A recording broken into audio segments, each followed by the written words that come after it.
Under the gray sky of the 5th year of the apocalypse, the desolate scene appeared like a ruined painting. Inside the severely tilted building, shattered wall fragments exposed the destruction. A few groups of people gathered silently, their eyes full of caution. A middle-aged man, gaunt-faced with graying hair and beard, was Vuong Kyo's father. He stepped forward, eyes heavy with sorrow, softly said to him, "You have been chosen as the Forsaken this time." Vuong Kyo was stunned, eyes wide, voice trembling. "What did you say, Dad?" Anger flared like fire. He rushed forward, grabbed his father's collar tightly, grinding his teeth, shouting, "What do you want to do? You discarded them all based on the lottery." Before his father could answer, a cold voice cut in, stopping him from the shadows. A tall, middle-aged man stepped out, imposing in a luxurious fur cloak. A long scar running from his eyebrow down to his right eye made his face even more terrifying. Following him was an arrogant man, and beside him a beautiful woman clinging tightly to his arm. "Ah, I see, Vuong Kyo," he sneered. "You're just a consumptive ghost. You can't even pick up trash properly. Isn't raising her just a waste of resources?" Vuong Kyo tightened his sword handle. Eyebrows furrowed his cold gaze, warning the middle-aged man, hands in his pockets, stepping forward confidently without his sword, voice low and challenging. "How dare you, just a bully, want to make a move on me?" The air seemed to freeze. Vuong Kyo stood silently, eyes blazing with anger but unable to speak. The crowd only dared to stand far away, their cold eyes isolating him. Before leaving, the middle-aged man was grabbed by Vuong Kyo, whose voice trembled with pain as he said, "Tell me where you abandoned her." He replied without hesitation, "Behind the mountain." Without waiting, Vuong Kyo rushed off, leaving the mocking group behind. Alone, he walked along the mountain trail, hoarsely shouting, "Sister, I know you're nearby. Please come out." From a nearby bush, Vuong Huan, his sister, covered her mouth to stifle her sobs. She whispered in pain, "Sorry, little brother. I don't want to be a burden to you anymore." Suddenly, she noticed a figure in front of her and, startled, looked up. She recognized Vuong Kyo standing there with arms wide open, a radiant smile dispelling the darkness. "Sis, have you forgotten since childhood I've been the best at hide-and-seek?"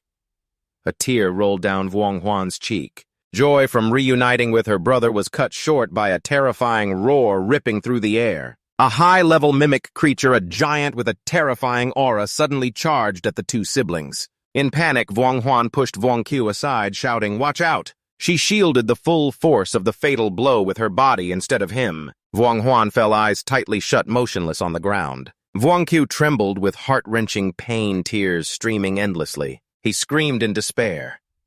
A raging fury swallowed the pain, making him grit his teeth and charge at the mimic.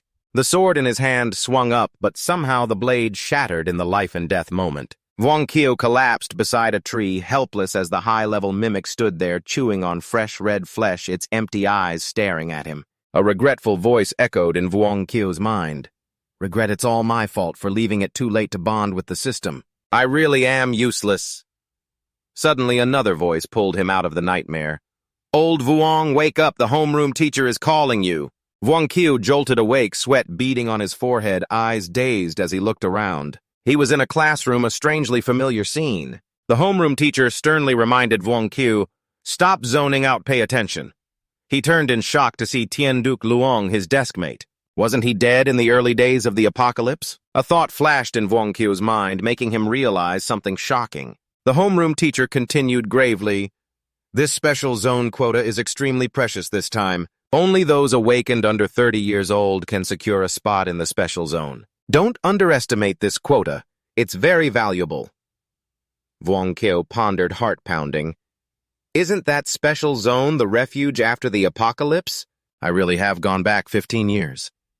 A thought flashed. He whispered, "System." Immediately, a bright screen appeared before his eyes, displaying a multiploidy reaction information board, completely overriding the current number binding system. "No summoner, quickly start the binding." Wang Chao let out a slight sigh of relief. The system was still there. The story opens with Wang Chao's narration, his voice deep and haunting. "In my previous life, I didn't have the ability to bring my family into the refuge. Mom ultimately died among the waves of bodies that my sister also..." His image appeared cold-faced, fists clenched tightly, smashing the glass that reflected the painful memories of his past life. His eyes burned with determination. This time I will definitely get that quota. The painful memories swirled like a cyclone, pulling Wang Chao back to the early days of the apocalypse. That cruel and ruthless leader of the henchmen, Jiang Kun, mercilessly oppressed the two sisters to survive. Wang Chao and his sister were forced to bow before him. The images of countless innocent people being slaughtered appeared clearly like a knife cutting into the heart. But Jiang Kun, with his brutal and selfish nature, showed no mercy, treating them like slaves to be commanded without any humanity. Then one day a girl with golden hair tucked behind one ear appeared. That was the first time Wang Chao witnessed the terrifying power of those awakened. A scream echoed, accompanied by an explosion that shook the earth and sky. That time it was Wang Chao's turn to save her and bring her back to reality. In the fading sunlight, the skyscraper of the Kun Credit Company appeared cold and desolate. A painful scream echoed along with the sharp sound of an iron bar piercing through a hand pinned firmly onto the table. Jiang Kun stood behind, blocking the furious Zhao Anvian, his voice sinister. "Little girl, you're really hot-tempered." He stood up, his scheming eyes looking at her slowly, warning, "Don't get angry. If you want to blame someone, blame that useless old man of yours. He would rather jump off a building than pay the debt. Your mother ran so fast only to leave you to sell yourself to pay your father's debt." Then, without hesitation, he kicked Zhao Anvien's stomach, causing her to cry out in pain and collapse to the floor. He coldly continued, "So if you behave obediently, you might suffer a little less." Not stopping there, Jiang Kun pressed his foot hard on her face, his eyes merciless. Despite that, Zhao Anvian gritted her teeth and screamed, "In your dreams! You guys want him. Why don't you go down there and get him?" Suddenly, a loud noise rang out. The door was kicked open. Wang Chao stepped in, his eyes blazing like fire, the baseball bat in his hand spinning once ready. Jiang Kun's momentary anger turned cautious as he shouted, "Who the hell are you? Who let you in here?" Wang Chao smirked coldly and replied, "You're asking who I am." He swung the bat, pointing straight at Jiang Kun's face, declaring clearly, "I am superhero." Jiang Kun burst out laughing with contempt, ordering, "Get those mad dogs of yours to chase him out for me." His fierce henchmen charged, but in the blink of an eye, Wang Chao's bat struck down one with a hit to the face that sent a tooth flying out. The others were no exception. The bat swung, leaving painful groans behind. Finished, Wang Chao's henchmen closed in on Jiang Kun's hands, tightening around his neck, turning his face purple. Jiang Kun, pressed against the window, trembling, asked, You who exactly are you?" Wang Chao's hand still gripping tightly, eyes sharp with the corner of his lips slightly curling. "We're enemies, but in the future." Jiang Kun panicked, mouth agape like a child, stammering, "Huh? What future?" He struggled, voice sobbing, "Who are you really?" But before he could understand, a final strike from Wang Chao knocked him out, ending all his painful protests. Jiang Kun collapsed beside his henchman body, trembling in pain. Wang Chao hurried to Zhao Anvien's side, gently helping her up, his voice warm and deep. "Are you okay?" "Hello, Zhao Anvien." Her eyes still hazy, looking at him hesitatingly, asked, "Are you Wang Chao?" Smiling, he didn't answer immediately, but stood straight, holding the baseball bat, and glanced toward Jiang Kun, who was staggering to his feet. He leisurely said, "Wait a moment, almost forgot." "Yes." His gentle but cold words made Jiang Kun startled and retreat quickly, stammering, "What else do you want?" Wang Chao, bat slung across his shoulders, the other hand in his pocket, asked calmly, "Where's the IOU?" Jiang Kun panicked, voice trembling. "What IOU?" "I don't know." But faced with Wang Chao's threatening gaze, he paled and pointed to a corner, mumbling, It's on the table." Wang Chao stepped forward, took the IOU paper on the table, but his eyes suddenly stopped at the shiny sword lying next to it. Yes, instinctively he picked it up, feeling the cold energy emanating from the blade. Turning back, he handed the paper to Trio Anvien with a firm voice. "Now you no longer owe anyone." Trio Anvien gripped the paper tightly, her hands trembling, then tore it in half with a voice full of resentment. "It was never me who owed anything." At the same time, a system notification appeared before Vung Q. "Binding opportunity has been achieved. Bound with Trio Anvien." The system hinted that Trio Anvian has not yet awakened and temporarily cannot obtain abilities. He furrowed his brows slightly, thinking, looks like I need to give her one more spark to awaken her powers. It's time for revenge. He handed the sword he just picked up to Trio Anvian, his gaze cold and sharp. What do you plan to do? Trio Anvian widened her eyes at him and suddenly raised her hand toward the light-falling raindrops. He looked up in surprise and exclaimed, "The black rain is starting." Just then, the system displayed another notification, "Welcome to the Apocalypse."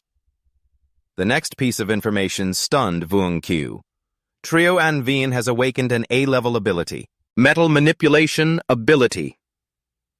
He couldn't help but exclaim, "Sure enough, she is an A-level power user." Vuong Q sat cross-legged as memories of past battles flooded his mind. The system clearly displayed powers ranked by energy level from low to high, EDCBASSSSS. Strategic levels from low to high, violent crimson volcanic tsunami, natural disaster void.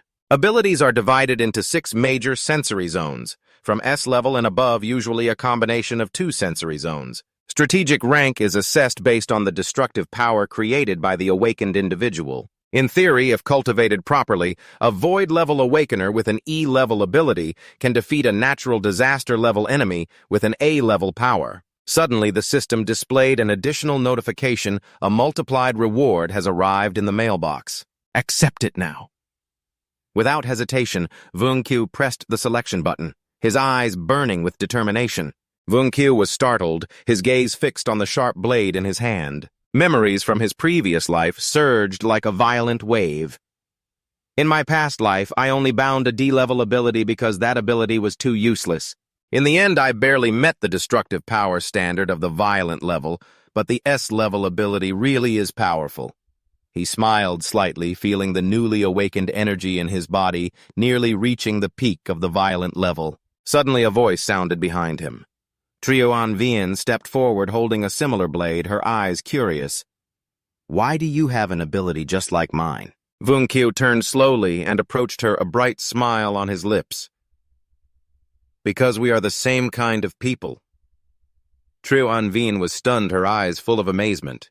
He chuckled silently and mumbled to himself, "Of course, because binding you will earn a multiplied ability reward, but how could I tell her that?" The 3 of them, Vuong Q, Trio Anvian, and the guy accompanying them, entered the school's registration area. In Vuong Q's mind, thoughts swirled. A spot on the special zone registration list was almost within reach. The guard standing there assessed them and said invitingly, "Both of you have high-level abilities with limitless prospects. Joining the military is the best choice for you." "Yes," Vuong Q replied politely. "I will think it over carefully." But inside, he had other plans, joining the military. Now he still wanted to take advantage of the early days of the apocalypse to bind more powerful individuals. There would be no other chance. The guy accompanying them sighed as he walked. "Black rain, this world is getting weirder and weirder." "Right, the special zone quota is very precious. How to arrange it exactly, you two have to negotiate carefully with your family when you return." Trio Anvian suddenly smiled meaningfully at Vuong Q. "I'm giving you my special zone quota." The guy was stunned and awkwardly said, "Hey, did you hear what I said? This quota is really precious. No matter what, you can't buy it for 10 billion. But she just shrugged calmly and asked back, "Do you want it?" Vuong Q laughed loudly and joined her. "I want it." The guy could only hold his head and lament, "Why do those two make me feel like the special zone quota is just trash?" Suddenly a scream tore through the air. A man was running for his life, chased by a zombie screaming for help. Trio Anvian was stunned watching the scene. Vuong Q pointed ahead urgently. Someone's been bitten on the road." "Are those people crazy?" The guy immediately pulled out his gun and threatened, "Hey, don't touch that man, he's about to be bitten." His voice thundered angrily, "If you move, I'll shoot." The zombie growled, turned to look at them, then suddenly lunged forward. Vuong Q shouted loudly, "Shoot!" But in the blink of an eye, the zombie attacked the guy, throwing the whole group into chaos. "What's going on, rabies, or what?" Vuong Q growled. His strong hand snapped an iron fence bar with practiced ease. He spun the iron bar into a deadly weapon and lunged straight at the zombie die. The iron bar pierced the enemy, causing it to collapse instantly. Watching the zombies fall, he sighed deeply, his eyes heavy. The black rain hasn't even finished falling, and zombies have already appeared earlier than I thought. Suddenly, the phone in his pocket vibrated. Vuong Qiu quickly answered. Hello, Mom, listen to me. It's very dangerous outside now. Absolutely don't go out. But what Mrs. Vuong replied hit him like a lightning strike. What you're saying, your sister has been taken away. The sword in Vuong Qiu's hand, filled with anger, stabbed straight through the zombies before him. He collapsed his mind in chaos.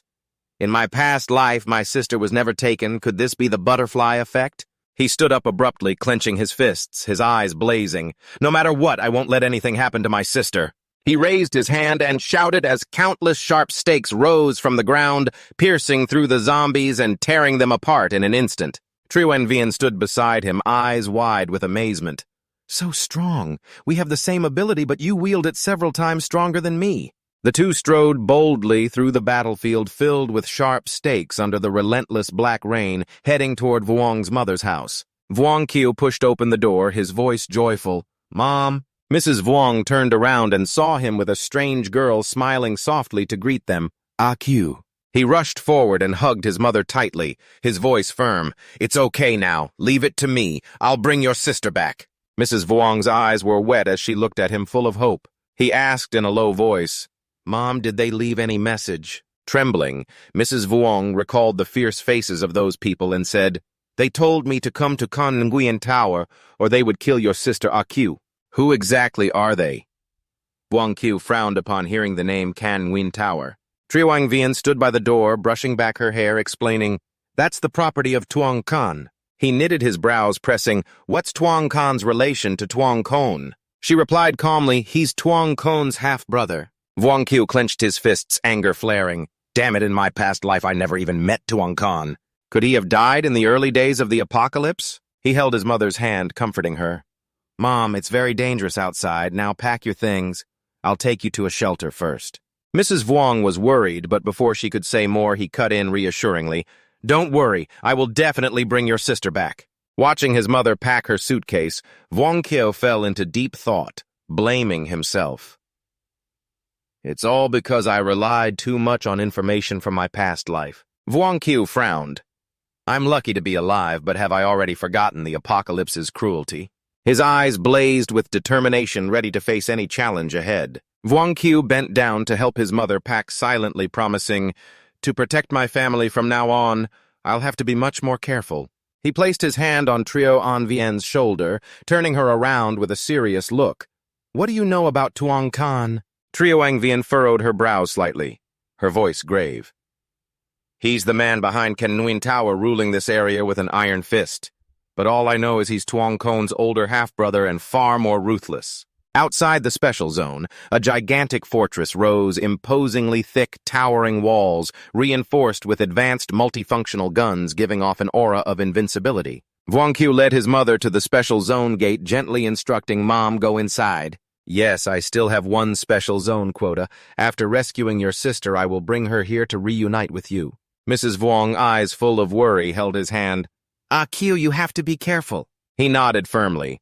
Don't worry, your child is now an awakened one too. I'm going first.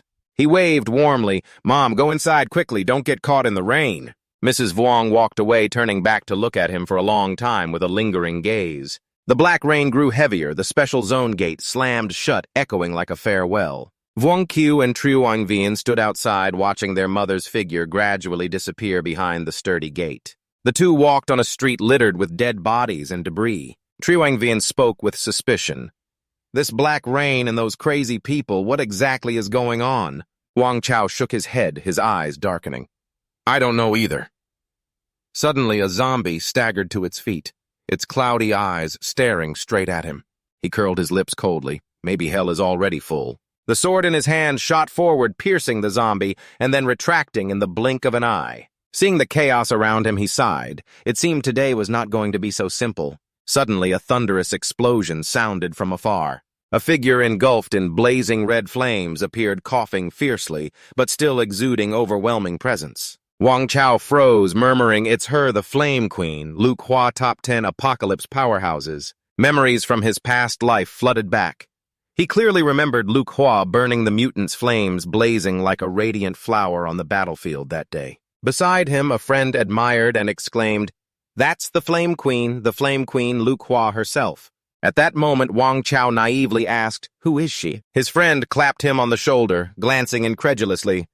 "You don't know her. She's the disaster-level awakened one in the current base." Wang Chao was indifferent. Is she really that strong? His friend couldn't hold back, shaking his shoulder like a drum, utterly disbelief. Such a famous person and you don't know her? She is the strongest elemental type awakened. The image of Lu Hua appeared in his mind, majestic and radiant. The flames surrounding her bloomed like a fierce flower on the line between life and death. She is the strongest elemental type awakened and undefeated symbol of the apocalypse era. Yes. Wang Chao frowned, a thought flashing in his mind.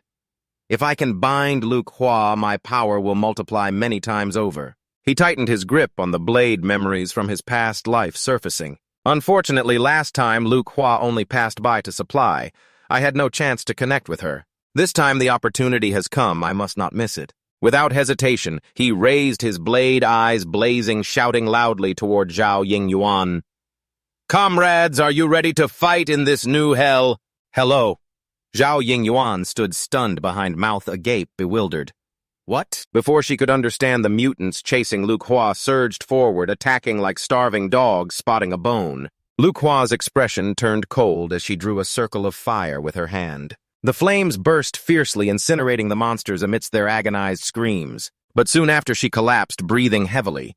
Burning so many targets was still too strenuous given the circumstances. Wang Chao rushed forward at a motorcycle-like speed. Lu Hua glanced briefly, surprised by his striking appearance, and asked, "Who are you?" Without answering, he swung his blade through a mutant. The blade hovered in the air, darting to tear apart the monsters' bodies. He stepped back, gripping the hilt tightly, launching the wind sandwater move, taking down another. A surviving mutant raised its claw to attack, but before it could touch him, a heavy object suddenly crushed it, its eyes bulging. Zhao Yingyuan stood there, sneering, pointing at the barrel she just threw, excited. "This is truly the world I should live in." Wang Chao shouted, "Time to harvest." Yingyuan used magic to retrieve the metal plates in front and handed them to me. He swung his blade, each strike precise, destroying mutants in an instant. Zhao Yingyuan didn't fall behind, controlling sharp metal plates to pierce enemies. An explosion sounded. He sheathed his blade, wiped sweat, and breathed out, "Finally overkilling is exhausting." Zhao Yingyuan stomped hard on a mutant's head, coldly satisfied.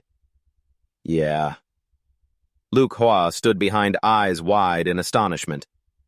"These two are really strong, probably at peak violent level." Wang Chao twisted his wrist to turn back concern in his eyes. "Are you okay? Are you hurt?"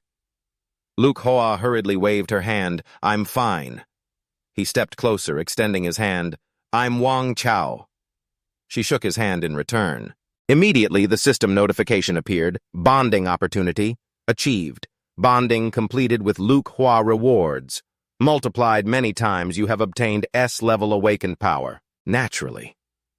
Beside him, Zhao Yingyuan used blood to draw on the face of the mutant on the ground, laughing wickedly, he. Wang Chao looked at her lips curling slightly, thinking to himself, this girl is definitely extraordinary. Yes, Wang Chao stood behind, speechless, watching Zhao Yingyuan engrossed in doodling on the mutant's face. Suddenly, a bright symbol appeared on his hand. Yeah, he murmured, turning to leave before Lu Hua's confused gaze. Wait for me. He stepped up to a large store, feeling a surge of blazing red power flowing fiercely into both his hands. A satisfied smile appeared on his lips. Got it. Yes. Does the system now indicate if I have gained a power? Wang Qiu pressed the yes button without hesitation.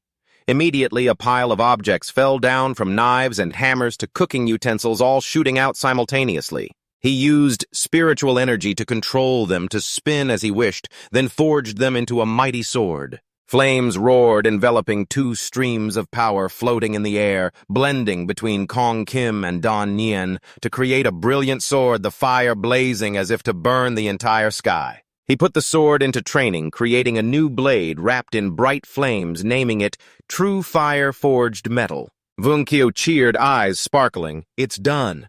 These two powers are truly a perfect combination. My current strength has probably reached the red level. He smiled silently, thinking, indeed, the first day of the apocalypse is my best development period. Putting away the sword, he transformed it into a silver bracelet worn on his wrist, then casually grabbed another box from the shelf, muttering, "I'll take this too. The black rain outside is still falling relentlessly." Trio An Vien was still absorbed in drawing all sorts of bizarre shapes on the mutant's face. Lu Hua curiously approached and asked, surprised, "What is she doing?" Seeing the strange drawings clearly, she was speechless and could only smile awkwardly. Trio An Vien proudly looked up and asked, "How do I draw?" Lu Hua stammered, trying to find words. "Wow, very, very artistic feeling." Under the black rain, An Vien was still absorbed in painting, ignoring the surroundings. At this moment, Lu Hua curiously asked again, "Where are you guys planning to go?" "It's very dangerous outside right now. Better to stay at home." Trio An Vien didn't bother to look up and replied casually, "Aren't you also outside?" "Also..." Lu Hua sighed and explained, "My comrades and I got separated." An Vien raised an eyebrow and recounted, "Sister Vung Q was kidnapped. We have to go rescue her." Lu Hua was startled and shouted, "What? How could something like that happen? Who kidnapped his sister?" Trio An Vien covered her ears and glanced at her irritably. "You're so annoying." The blunt words stunned Lu Hua, her heart breaking into pieces, only able to mutter, "Forget it." Vung Q just returned urgently, saying, "We have to go to the Kan Nguyen Tower." She came from that direction, knowing how things were over there. Lu Hua turned around, her face darkened, voice cautious. "I'm not very clear about the situation at the Kan Nguyen Tower, but the streets there are currently flooded with crazed maniacs like those." Vung Q frowned and muttered, "Has the situation gotten this bad already?" Lu Hua's eyes flashed with determination and offered, "I'll go with you guys." Vung Q looked her over for a moment and replied, "Hey, Lu Hua." She interrupted, trying to persuade, "Don't think I'm struggling just now. Actually, I'm very strong." Vung Q knew well the power of the Flame Queen Hua Diem and smiled in agreement. "All right, then. I'll thank you on my sister's behalf." Lu Hua blushed and shook her head. "No need for thanks." Yes, the group began to move. Vung Q asked her while walking, "What exactly is our mission?" Lu Hua was startled and flustered. "Huh? Did I say that ha-ha no you misheard?" Vung Q laughed softly, teasing, "Ha-ha, maybe I really misheard." But deep down, he didn't believe the casual words, thinking she was hiding something. Trio An Vien stood beside them, glancing at him with a displeased look. Vung Q noticed she was angry and quickly took a box from her bag, holding it out in front of her. "Hey, An Vien confused." He smiled teasingly. "Using only red is too plain. Add some of these colors to make it richer." She blushed and remained silent. He continued, "All right, we'll paint again later. We have to leave now." An Vien nodded shyly. Vung Q strode forward proudly, voice deep and resonant. "Sis, I'm here to save you."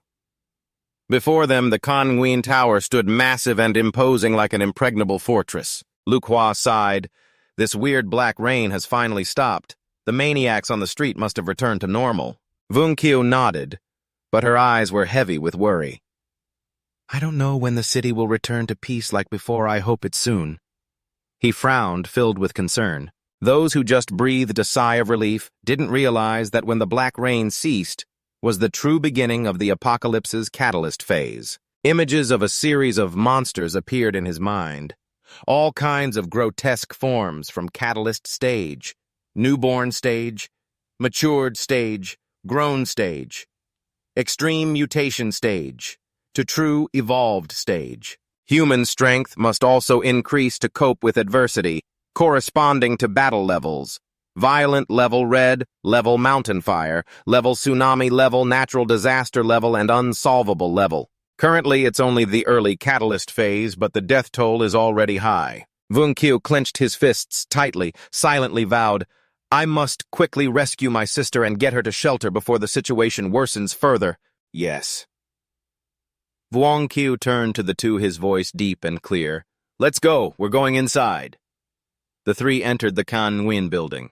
The space inside was eerily silent, no shadows of ordinary people in sight, and the mutants carefully observed every corner, wary of traps. Vung Q scanned around and suddenly spotted a barrier ahead. He furrowed his brow, took a running jump, and landed lightly like a breeze. Trio Vian followed behind, checking meticulously with sharp eyes.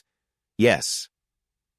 Vuong Qiu put his hands in his pockets and walked to the elevator, then asked her, "Do you know which floor Tuang Kan usually stays on?" Anvin shook her head helplessly. "I'm not sure. I don't know anything more."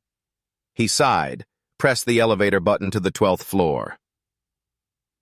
"No other choice we have to start from the top floor and search each floor one by one." As the elevator door opened, a crowd of mutants packed inside, their cloudy eyes staring at them.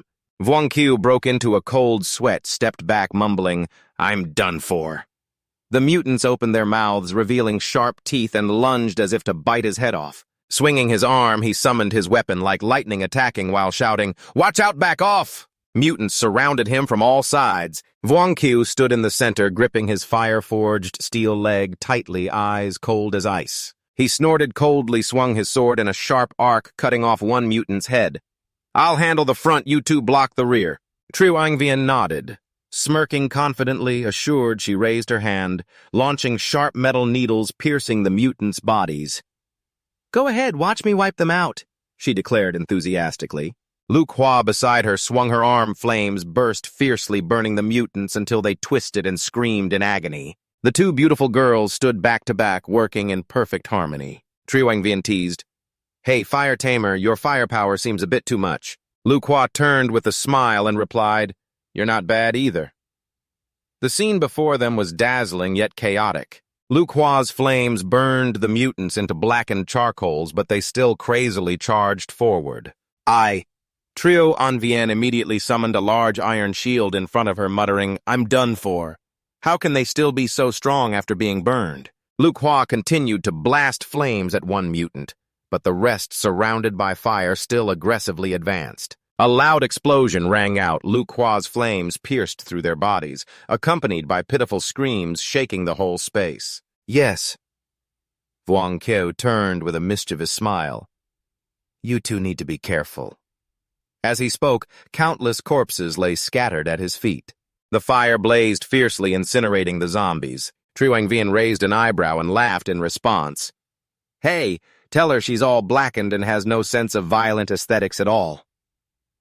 She looked up to the sky, the power of fire and metal blending, as she swung her hand, releasing a stream of deep purple spiritual energy, carrying a terrifying aura. Lightning-fast slashes pierced the zombie bodies, causing them to scream in pain. Vuong Qiu watched and silently compared in his mind. Lu Hua had once been the fierce fire flame queen, but now still inexperienced in battle. In contrast, Trio Anvien, having just awakened, showed terrifying power, just like her previous incarnation, fierce and ruthless. Anvien was gleefully swinging her arms, each strike cutting the enemy in half, her mouth curled into a confident sneer. Suddenly, a strange roar echoed, and the ground shook violently. All three, Vuong Qiu, Trio Anvien, and Lu Hua, turned toward the sound, their eyes filled with fear. Lu Hua stammered, "How can there be so many?" Ahead, a massive horde of zombies surged like the UN Army dust clouds, billowing their momentum fierce. Vuong Qiu quickly shouted, "You two get in the elevator first." He immediately activated his power. Two hexagonal metal blocks appeared behind Lu Hua and Trio Anvien, emitting bright blue energy streams. He barked, "Activate powers," lifting the two girls and flying them toward the elevator. Vuong Qiu stood alone to face the oncoming horde of zombies demanding his life. Calmly closing his eyes in an instant, his inner strength erupted, summoning a formidable force. The space around him flickered with blue and white sparks, a surge of energy racing straight into the monsters. The overwhelming power pierced through their bodies, causing the zombies to scream and shatter. The force was so strong, the earth and sky trembled, ignoring the roaring noise ahead, as if the whole world was being torn apart by his fury. Wang Chao swiftly dashed into the elevator and slammed the door shut. The three of them temporarily escaped danger, standing in the cramped space and breathing a sigh of relief after a series of challenges. Lu Hua couldn't help but complain, "What on earth is going on in this world? Why has the black rain stopped? And why are these madmen increasing more and more?" Her eyes flashed with a sharp chill, and her voice dropped completely different from previous expectations. She turned to Wang Chao and pressed, "Wang Chao, is this a trap set by Jiang Gan?" But he remained silent, his eyes tired and anxious as he replied, More than whether this is a trap, I'm worried about where my sister and the others are and if they're safe. Thousands of thoughts piled up inside him. In his previous life, Jiang Chun never appeared beside Jiang Kun. Could it be that he died right at this moment? No time to waste. Wang Chao activated his power, his hand glowing with brilliant blue light as he steadied himself. "We need to speed up," he shouted, activating the elevator's mechanism like a jet engine enveloped in a blue aura as it shot upward. Lu Hua, still unaccustomed, yelled in panic. "How is the elevator speeding up like this?" Upstairs, among a pile of undead corpses, the Thop groaned. A strange figure appeared, towering many times taller than the others. Its whole body was covered with spiky fur and had a long, sharp tail, clearly a mutated undead. The noise from the elevator caught its attention. Its bloodshot red eyes locked onto the rushing elevator inside. Zhao Yingyuan laughed with amusement at Lu Hua's naive, frightened expression. "Ha ha, this is exciting." "What was that sound? Was that your scream?" Lu Hua quickly explained with a trembling voice. "Of course not. I think I just heard something." But before she finished, the mutated undead smashed the elevator door and leapt in with terrifying strength. Lu Hua and Zhao Yingyuan shouted in surprise together. "What is that thing?" The cramped space shook as the three faced the terrifying monster, its overwhelming presence seeming ready to swallow them whole. Wang Chao squinted, a flicker of doubt in his eyes as he faced the towering mutated undead. Its body was engulfed in eerie blue flames that blinded the eyes. Its bloodshot eyes radiated malice, growling threateningly. Its gigantic form exuded oppressive energy with a fierce smile, as if it wanted to crush all three of them. Wang Chao was momentarily overwhelmed, silently wondering how this mutated undead appeared so early. Though still doubtful, he wasted no time swinging his hand to launch a dazzling spark that shattered the elevator door. "Get out of the elevator, it's too cramped in here," he shouted, stepping on debris and leaping out nimbly. "Hurry!" Lu Hua and Zhao Yingyuan nodded and immediately followed. In the blink of an eye, the three stood on a higher floor ready to fight. The mutated undead didn't hesitate. It jumped out of the elevator fiercely. Wang Chao quickly shouted, "Watch out!" Lu Hua took the lead, hands clenched into a blazing fireball full of vitality. "Leave this to me!" she yelled, throwing the fireball with all her might at the monster. The amber flames exploded, the heat scorching the space as if it could destroy everything, but amidst the fierce firestorm, the mutated undead survived. It raised its rough-clawed hand straight at Lu Hua to attack. Fortunately, from afar, Wang Chao rushed like lightning, delivering a powerful kick, wrapped in bright electric flames directly to the monster's face. The tremendous force caused it to fall into the center of the raging firestorm. After the attack, Wang Chao turned with a worried look. "Are you okay?" Lu Hua panted, nodded, her eyes still determined, ready for the next battle. Lu Hua's eyes sparkled with gratitude as she responded to Wang Chao. "Yeah." Beside her, Zhao Yingyuan was full of vigor, eyes sharp, and a sinister smile as if demanding revenge. "Next undead, I'll take this one," she declared, focusing all her power into her palm, a swirl of deep purple energy rising with deadly intent. The surrounding broken stones vibrated, pulled together by unmatched force into a gigantic stone sphere floating in midair. Satisfied, Zhao Yingyuan swung her hand, hurling the sphere, covered with countless spiritual energies, straight down the elevator shaft. She stood with hands on hips, laughing with satisfaction. "Ha ha ha, this move is called the happy jump machine." Wang Chao looked at her quirky personality helplessly and sighed. Lu Hua was at a loss for words, thinking this girl completely misunderstood the dance machine. At the same time, in another corner, Liam Qian Chao had just defeated a zombie clone when he suddenly heard a loud noise from afar. He frowned and muttered, "Is there someone else in this place?" Step by step climbing the stairs, he looked at the pile of zombie clones scattered on the ground, full of suspicion. Why is the noise so loud?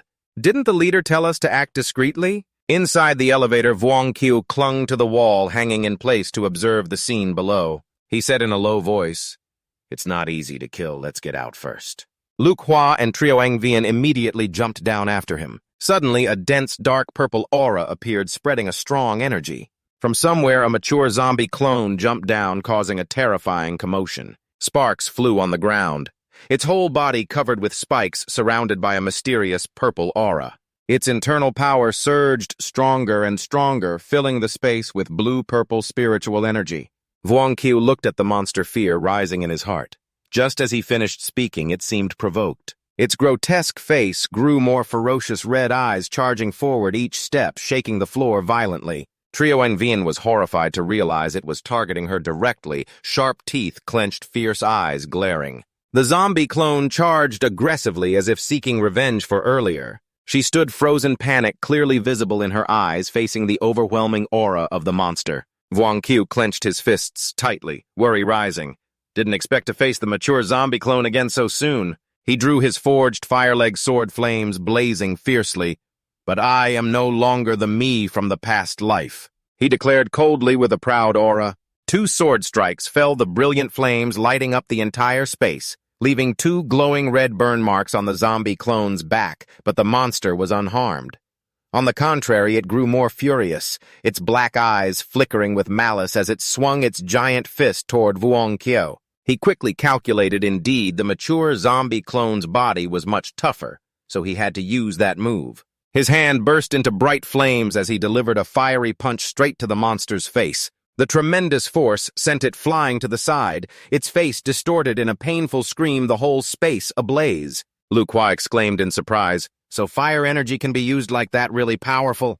But from within the flames, the sharp hand of the zombie clone still reached out, refusing to yield. Vuong Qiu was undeterred, muttering, "Is this damage still not enough?" He smiled with cold eyes, "But this time I'm not fighting alone." Right behind him, Trio Nguyen and Lu Hua joined forces, launching a blazing red fireball that blocked the entire site, a massive power like a nuclear bomb aimed straight at the zombie clone. But the monster roared fiercely with terrifying instincts, its hideous face glimpsed through the flames. It braced itself, using all its strength to block the fireball, causing the space to shatter and scatter debris. Though slightly wounded, its power weakened the fireball gradually. Trio Nguyen and Lu Hua did not back down, fighting with even more effort around them. Fiery red whirlwinds repeatedly shot sparks aimed at the heart, the weak spot of the mature zombie clone. The constant fiery attacks gradually drained its strength, pushing it step by step into a weakened state before the combined power of the trio. Vuong Qiu, determined to finish it off, drew his forged fire-leg sword blazing with flames. At that moment he shouted and swung twice at the zombie clone, but unexpectedly the blade broke in 2. The monster unleashed its latent power, its entire body engulfed in blazing blue flames full of overwhelming force. Vuong Qiu was stunned. What is this transformation? Is this the power of the mature zombie clone? Lu Hua exclaimed in shock. What kind of monster is this? Trio Nguyen, on the other hand, kept a mischievous smile and muttered, "Don't you see? It's a wonderful painting." Vuong Qiu calmly used his supernatural power to restore the broken sword. In the blink of an eye, the blade returned to its original powerful state. He silently calculated, "With my current strength, I can't inflict a critical wound on it from a distance." Suddenly he heard footsteps. Lim Qianchao appeared opposite him, joking, quite lively. Lu Hua recognized him and called out, "Captain Lim." He was surprised. "Lu Hua, why are you here?" She hurriedly replied, "Captain, wait a moment," before speaking quickly. "Help us deal with this monster." Lim Qianchao stepped forward, cracking his knuckles, observing the undead mimic leader engulfed in blue flames. "This one is different from the crazies I just handled. It brought new equipment from the network afterward." Lu Hua quickly warned Captain Liam, "It's very strong. The armor on its body is extremely tough." He smirked, ready for action. "Coincidentally, my favorite thing is smashing tough stuff, no fear at all." Lim Qianchao dashed straight toward the monster, each step trailing a roaring wave of blue energy. He sneered, throwing a punch filled with flickering blue energy straight at the undead mimic's face, the blow so strong it staggered it, its red eyes showing pain. No wonder its special forces, its energy deployment is impressive. He challenged, gripping its arm tightly. "Let's see who's stronger." Lim Qianchao continuously unleashed punches like a storm into the monster's stomach, each strike carrying powerful layers of blue energy. The tough armor of the undead mimic leader gradually cracked and shattered after a series of consecutive blows, but it stubbornly fought back, its blazing red eyes radiating mad, killing intent. Vuong Qiu stood behind, murmuring, "What? Mang?" Vuong Qiu clenched the radiant forged fire-leg sword tightly and charged into the battle eyes blazing, shouting, "Good chance, attack its heart!" Trio Nguyen and Lu Hua immediately took ready positions to coordinate. The undead mimic leader now transformed into a far fiercer form, growling with its mouth wide open, exposing sharp teeth aimed straight at Lim Qianchao to bite. "What kind of joke is this?" he growled, retreating. From afar, a blazing fireball as hot as the flaming mountain shot straight at the monster. The burning power scorched its entire body in excruciating pain, almost tearing it apart. At that moment, Vuong Qiu charged forward with his sword, sparking thousands of electric sparks, shouting loudly, "Now's the time!" He stabbed the sword straight into its chest. The fierce flames pierced through its body, causing the undead mimic to scream miserably. In the blink of an eye, it exploded into ashes, creating a terrifying smoke and fire blast. The entire room was bathed in a red glow. Vuong Qiu held his blazing weapon eyes fixed on the monster burned to cinders. Lim Kin Chao stood coldly, observing beside him, thinking silently. This kid's skills aren't bad. Suddenly, Truan Vien groaned, watching the white ice on her hand slowly melt away. She jumped up beside the monster's corpse, shouting, "My drawing board turned into a blackboard."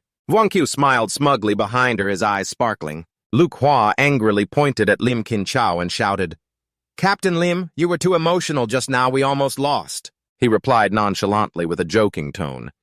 "You underestimate me too much, I was just warming up." Lu Hua scoffed helplessly. Vuong Qiu stepped forward and asked Lu Hua, "Is this lady?" Smiling gently, she introduced, "This tall, handsome guy is Lim Kin Chao, my captain."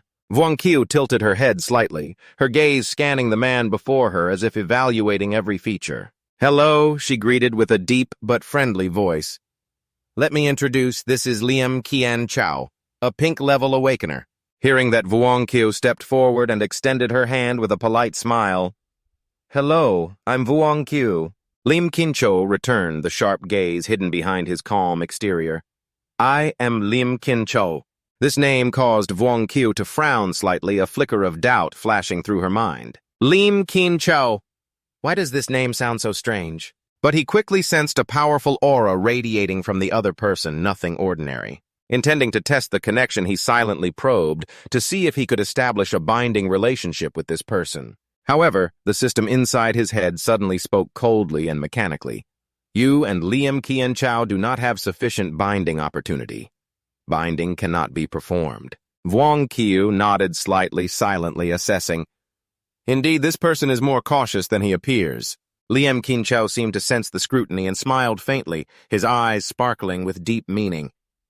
"Yes, hello to you. Very strong. If given the chance, we should discuss together." Vuong Qiu smiled and responded with a gentle but confident tone. "Thank you definitely when there's a chance." At that moment, Lu Hua beside them suddenly startled as if recalling something important. "Right, we must quickly inform the Bureau." She hurriedly explained the current situation to both of them. "The black rain has stopped, but the crazed people have not yet recovered." Lim Kin Chao gently placed his hand on her shoulder, his deep voice comforting. "The Bureau already knows about this." Lu Hua frowned, his face still full of suspicion. "What the hell is going on here? That guy just now doesn't look human anymore." "Yes." Vuong Qiu couldn't hide her polite curiosity. "Sorry I interrupted a bit."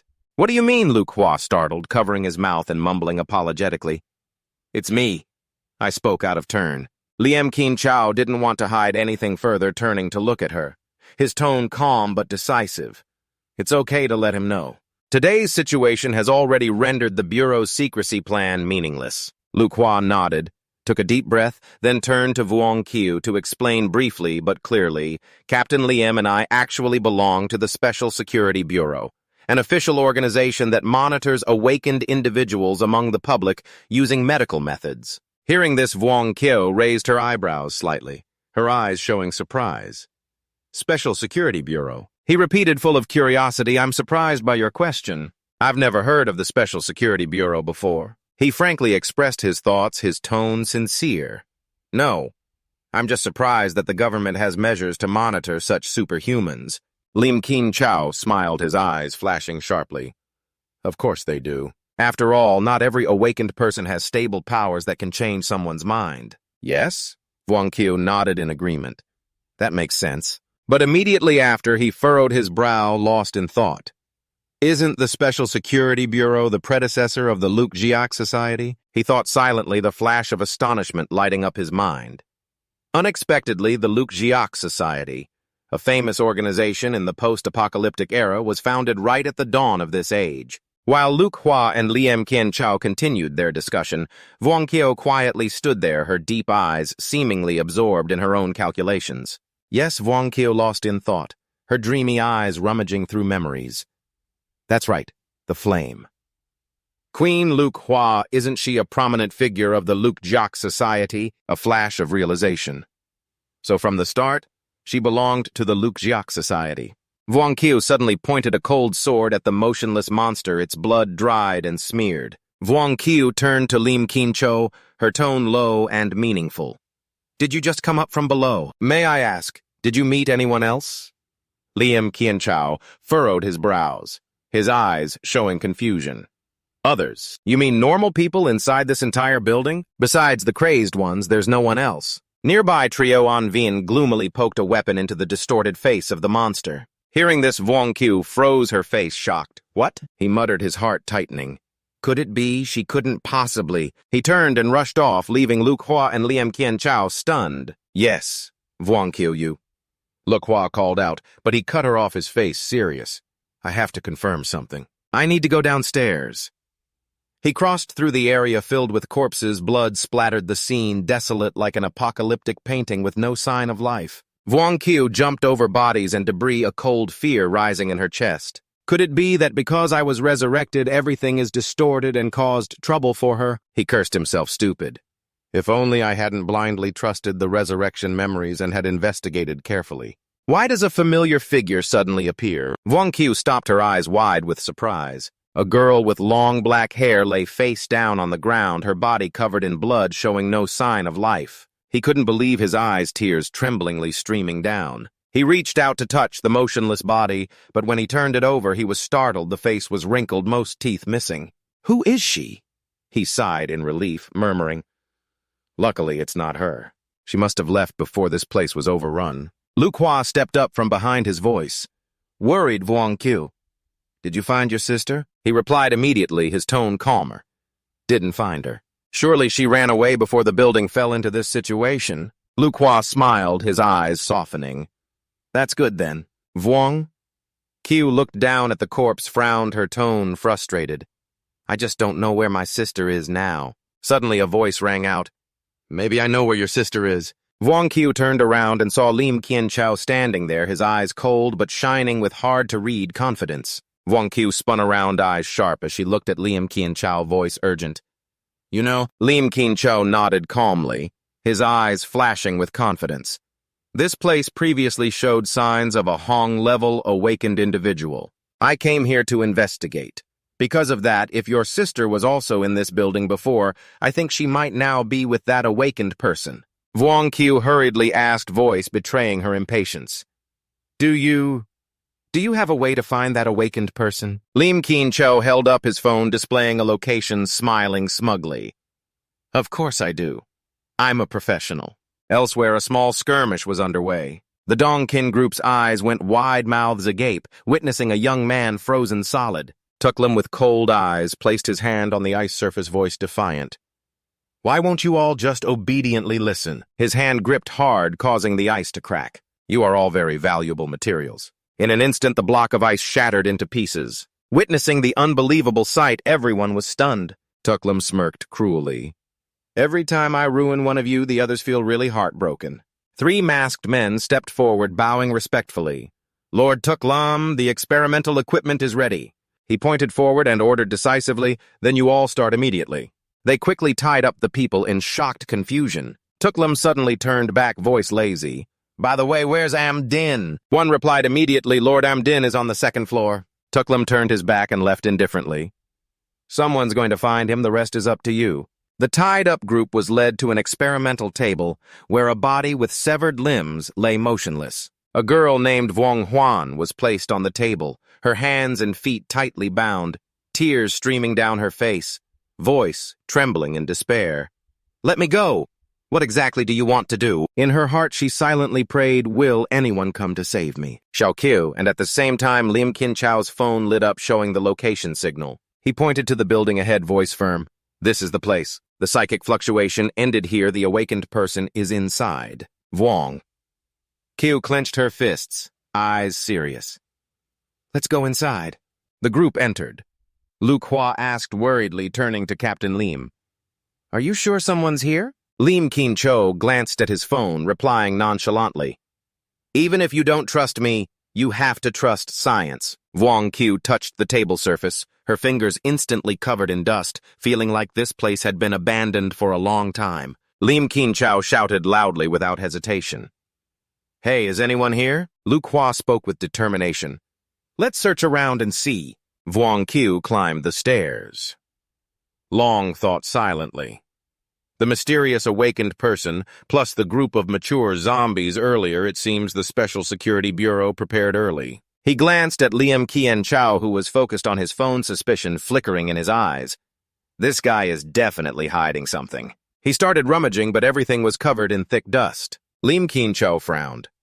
Voice puzzled. I don't understand, the location point clearly shows right here. Triwang Vian interrupted with a confused expression. Could they have flown to the sky or burrowed underground? The remark made everyone mutter in surprise. Flew to the sky, burrowed underground. Wang Qiu suddenly pointed to the floor. Eyes sharp. Do you think they might be underground? Lu Hua's eyes lit up as he clapped loudly. A basement is very possible. Lim Qin-cho didn't wait. Clenching his fist excitedly. Don't ask if or not. Just look, and you'll know. Lu Hua shouted in alarm.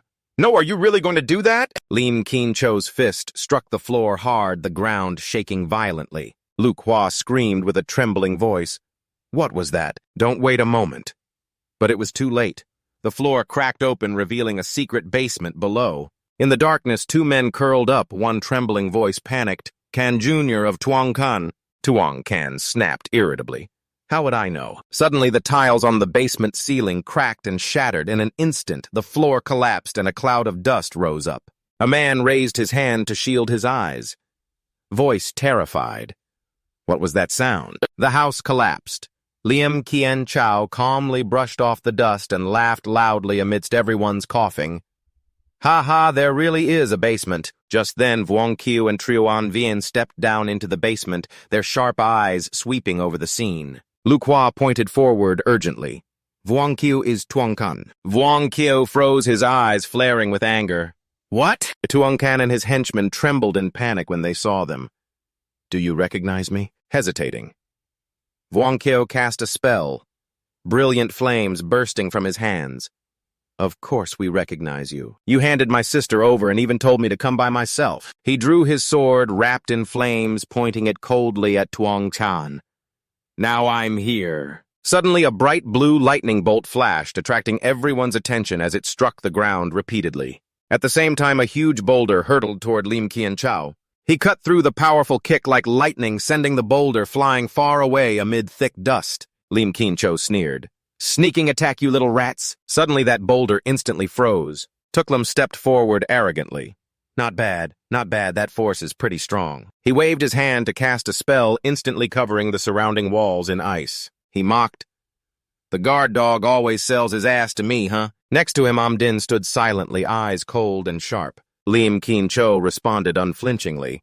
Hey, your mouth stinks too much. Let me wash your mouth out first. Just then, Tuangkan pointed at Tuklam and shouted, They are the ones! They captured my sister. It has nothing to do with me. I'm going in to find them. Hearing this, Wang Qiu's face darkened, his eyes blazing with murderous intent. Where is my sister? Tuklam put his hands in his pockets, feigning ignorance. Your sister? He squinted with a twisted smile like a crescent moon. If you mean that material right now, He paused with a malicious tone. She's probably dead already. Yes. Wang Qiu's eyes widened, face pale. What did you say? He clenched his fists, pain cutting through him. Even if she came back to life, she still couldn't change her fate. Why again? Tuklam sneered mockingly. But now that you're here, it's just in time for you to pick up her body. Lu Hua couldn't hold back the fiery power blazing from her hands, voice furious, you bastards! But she hesitated, raising her hand to shield herself. Triwang Vian was quicker, lunging forward with a broken wall piece still embedded with an iron rod. Leave it to me. Tuklam raised his hand, face full of delight so violent. The moment the wall piece fell, a block of ice appeared, blocking the attack. Lu Hua frowned, muttering, This shell is unexpectedly thick. Tuklam smugly said arrogantly. The girl doesn't know fear of death. In an instant, a sharp ice spear shot straight at her. Lu Hua tilted her body and blocked with her hand as the spear grazed her cheek, drawing blood. Not only defending, but attacking, too. Suddenly, a voice rang out. The ropes suddenly lunged forward. Lim Qin Chao cast his A-level blood rage psychic spell from behind.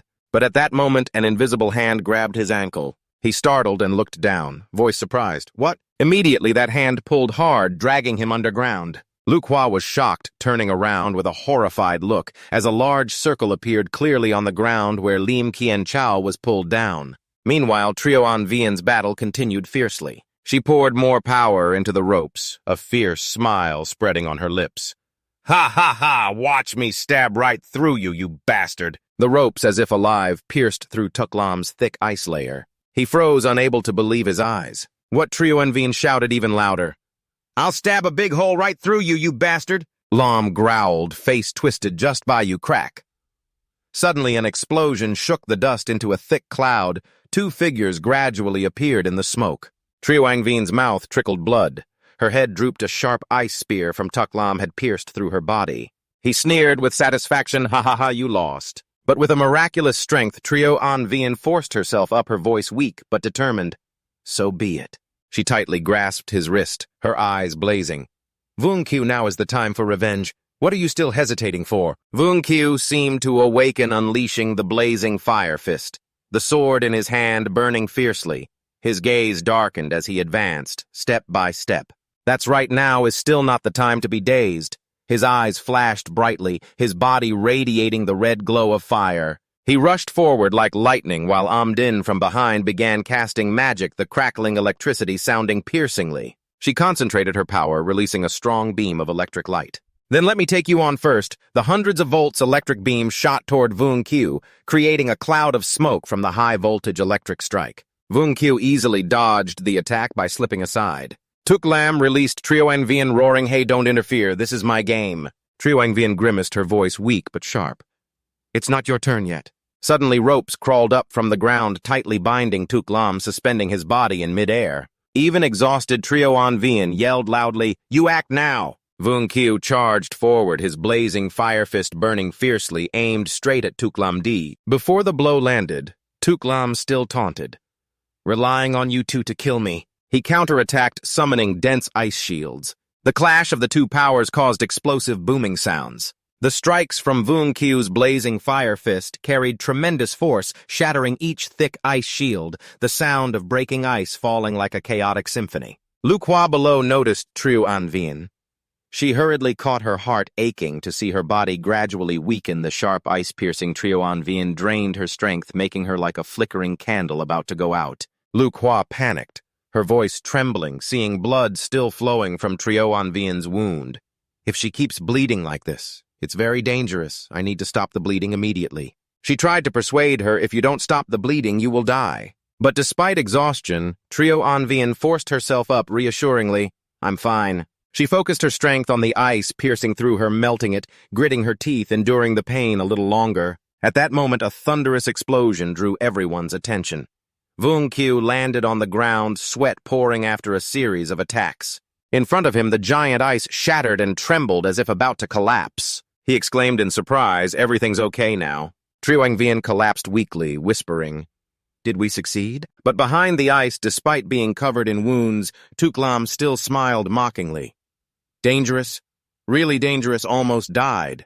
Trio An Vien clutched her wound, a sharp pain flared fiercely, making her nearly collapse. Meanwhile, underground Lim Qin Chou's situation grew more critical. A large hole appeared, accompanied by the sound of breaking water shaking everything. He was crushed by Nam Li, the cramped space making it hard to breathe. He sneered viciously. You all look down on us rats, but we can easily adapt to life underground. Nyam Li Ti, awakened abyssal elemental, curled his lips in disdain. Lim Qin Chou frowned, his voice tense. That stone just now was yours. He laughed loudly. Now you're not even worth a rat. Lim Qin Chou began suffocating, but Nyam Li continued mocking. What a joke. Before your body rots, experience the silence underground. On the surface, Tuk Lam transformed his entire body into ice, summoning terrifying power. A sharp ice storm rained down, the ice spikes shooting straight at Vung Qiu. He didn't stand still, counterattacking with blazing fire, fist fire, and ice collided, generating explosive booms, neither giving ground. Vunkyo looked at Tuklam, worry rising. His strength had grown even stronger. Tuklam laughed arrogantly. "You pesky ant obediently accept your death." Suddenly the ground shook. A figure emerged. Namli and Umdin appeared. Namli glanced at Tuklam teasingly. "Are you guys not done yet?" Umdin confidently smirked coldly. "Looks like it's about time." Tuklam, is he going crazy again?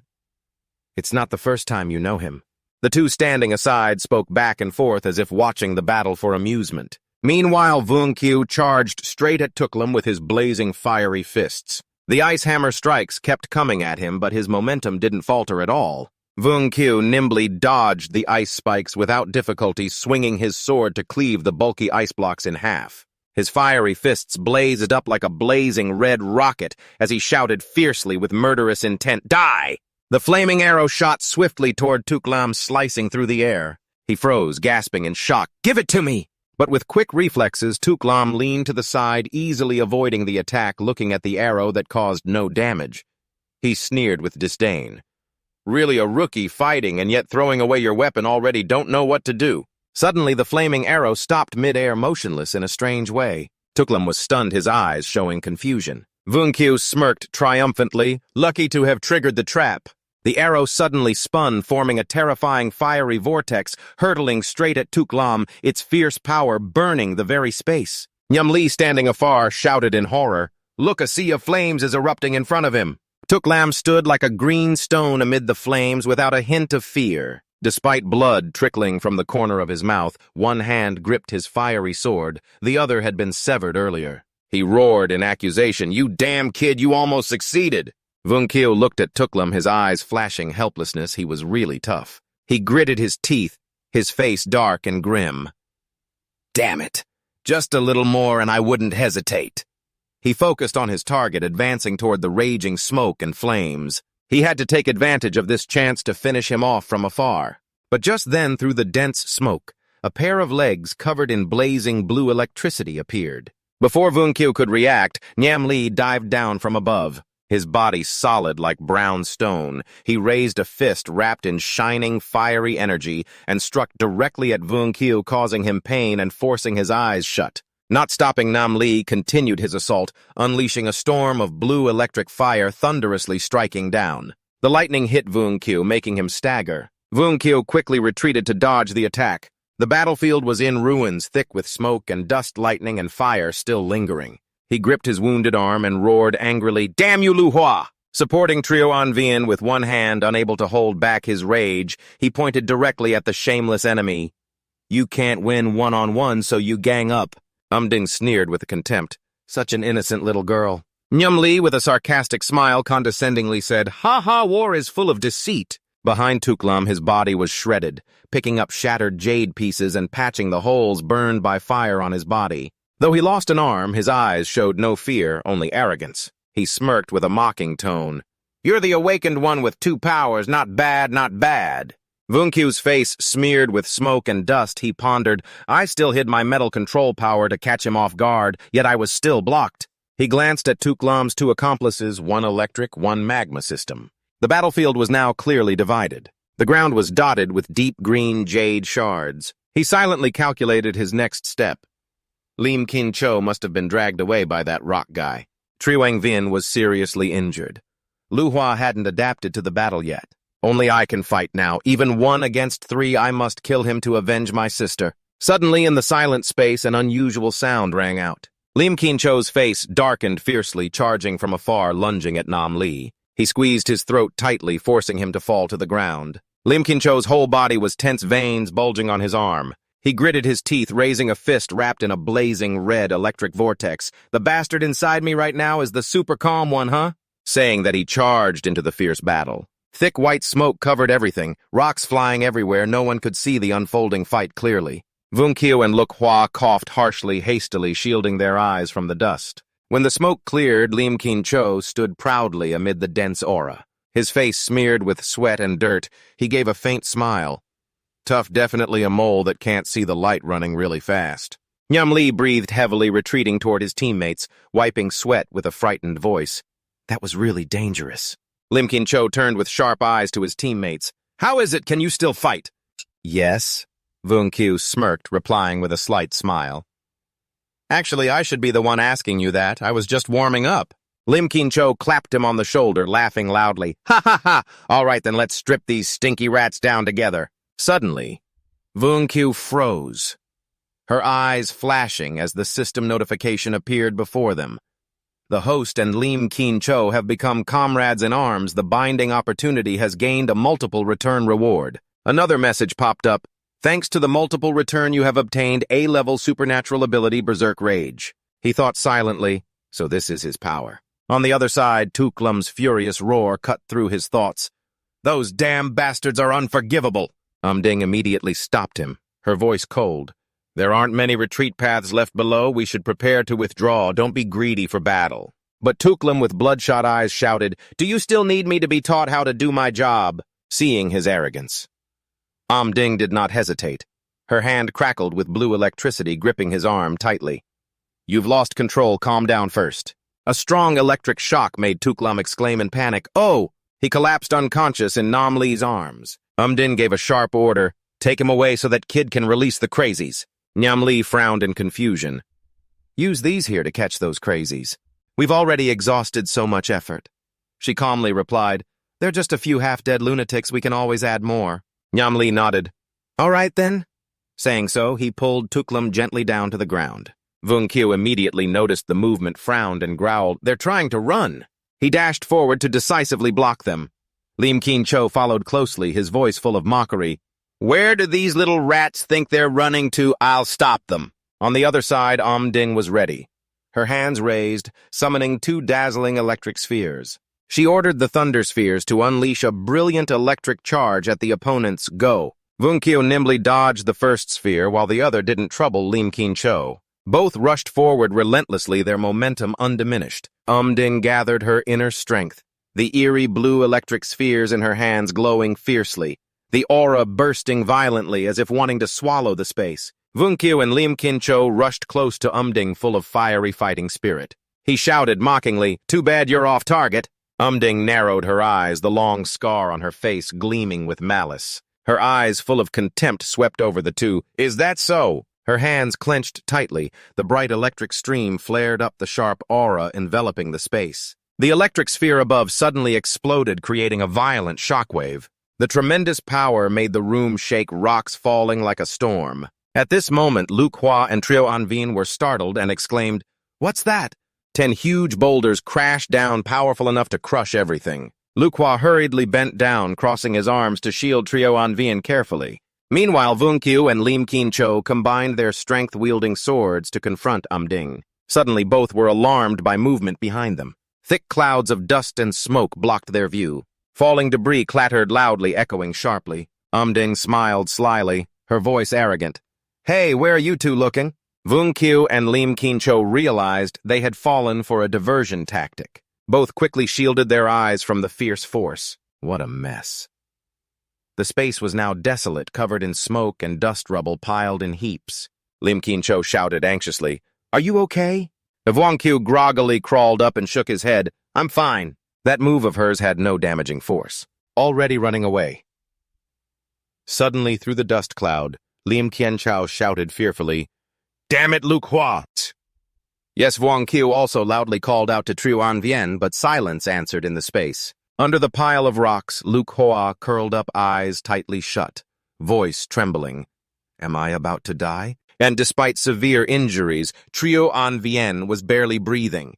Weak eyes, her vitality nearly drained, but she still forced out a purple energy to hold back the collapsing rocks. Her voice hoarse, Hey, how long are you going to keep pretending to be clueless there? Lu Hua suddenly snapped back to reality. Trio Anvin, struggling to speak while gathering strength. Although you rushed to save me, I'm touched, but you pressing on me is still really inconvenient. Lu Hua forced a smile and quickly stepped back. Sorry, almost forgot your ability is metal manipulation. Trio Anvin coughed up blood staining her hand, her face contorted in pain. Lu Hua's eyes widened in horror. Coughing up blood, she hurriedly supported her comrade, voice trembling. Are you okay? Is your body still holding up? Though exhausted, Trio Anvin weakly uttered a few words. I'm fine. Suddenly, a sound echoed from outside. Lu Hua immediately listened carefully, then shouted hopefully, "Do you two hear that? We're here."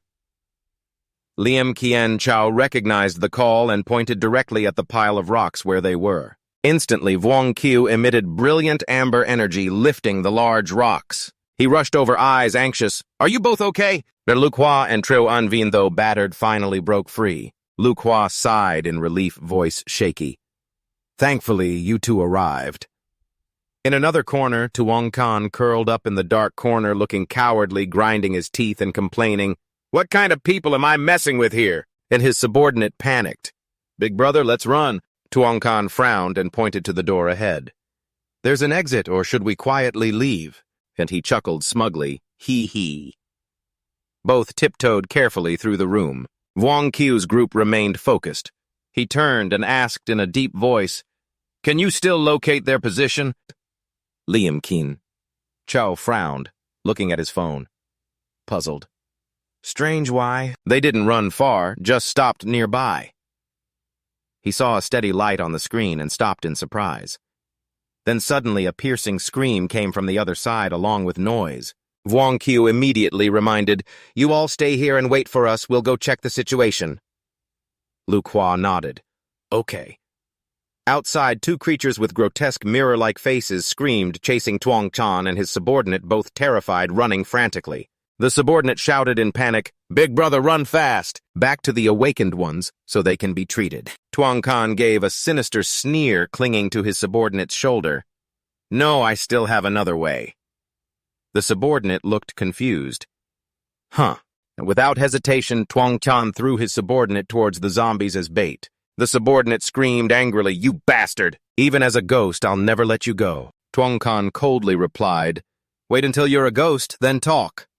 Ignoring the cries, he rushed toward Vuong Qiu, shouting, "Save me!" With Vuong Qiu and Liam Qian Chao standing there with cold gazes, Tuong Khan stopped pretending to be scared.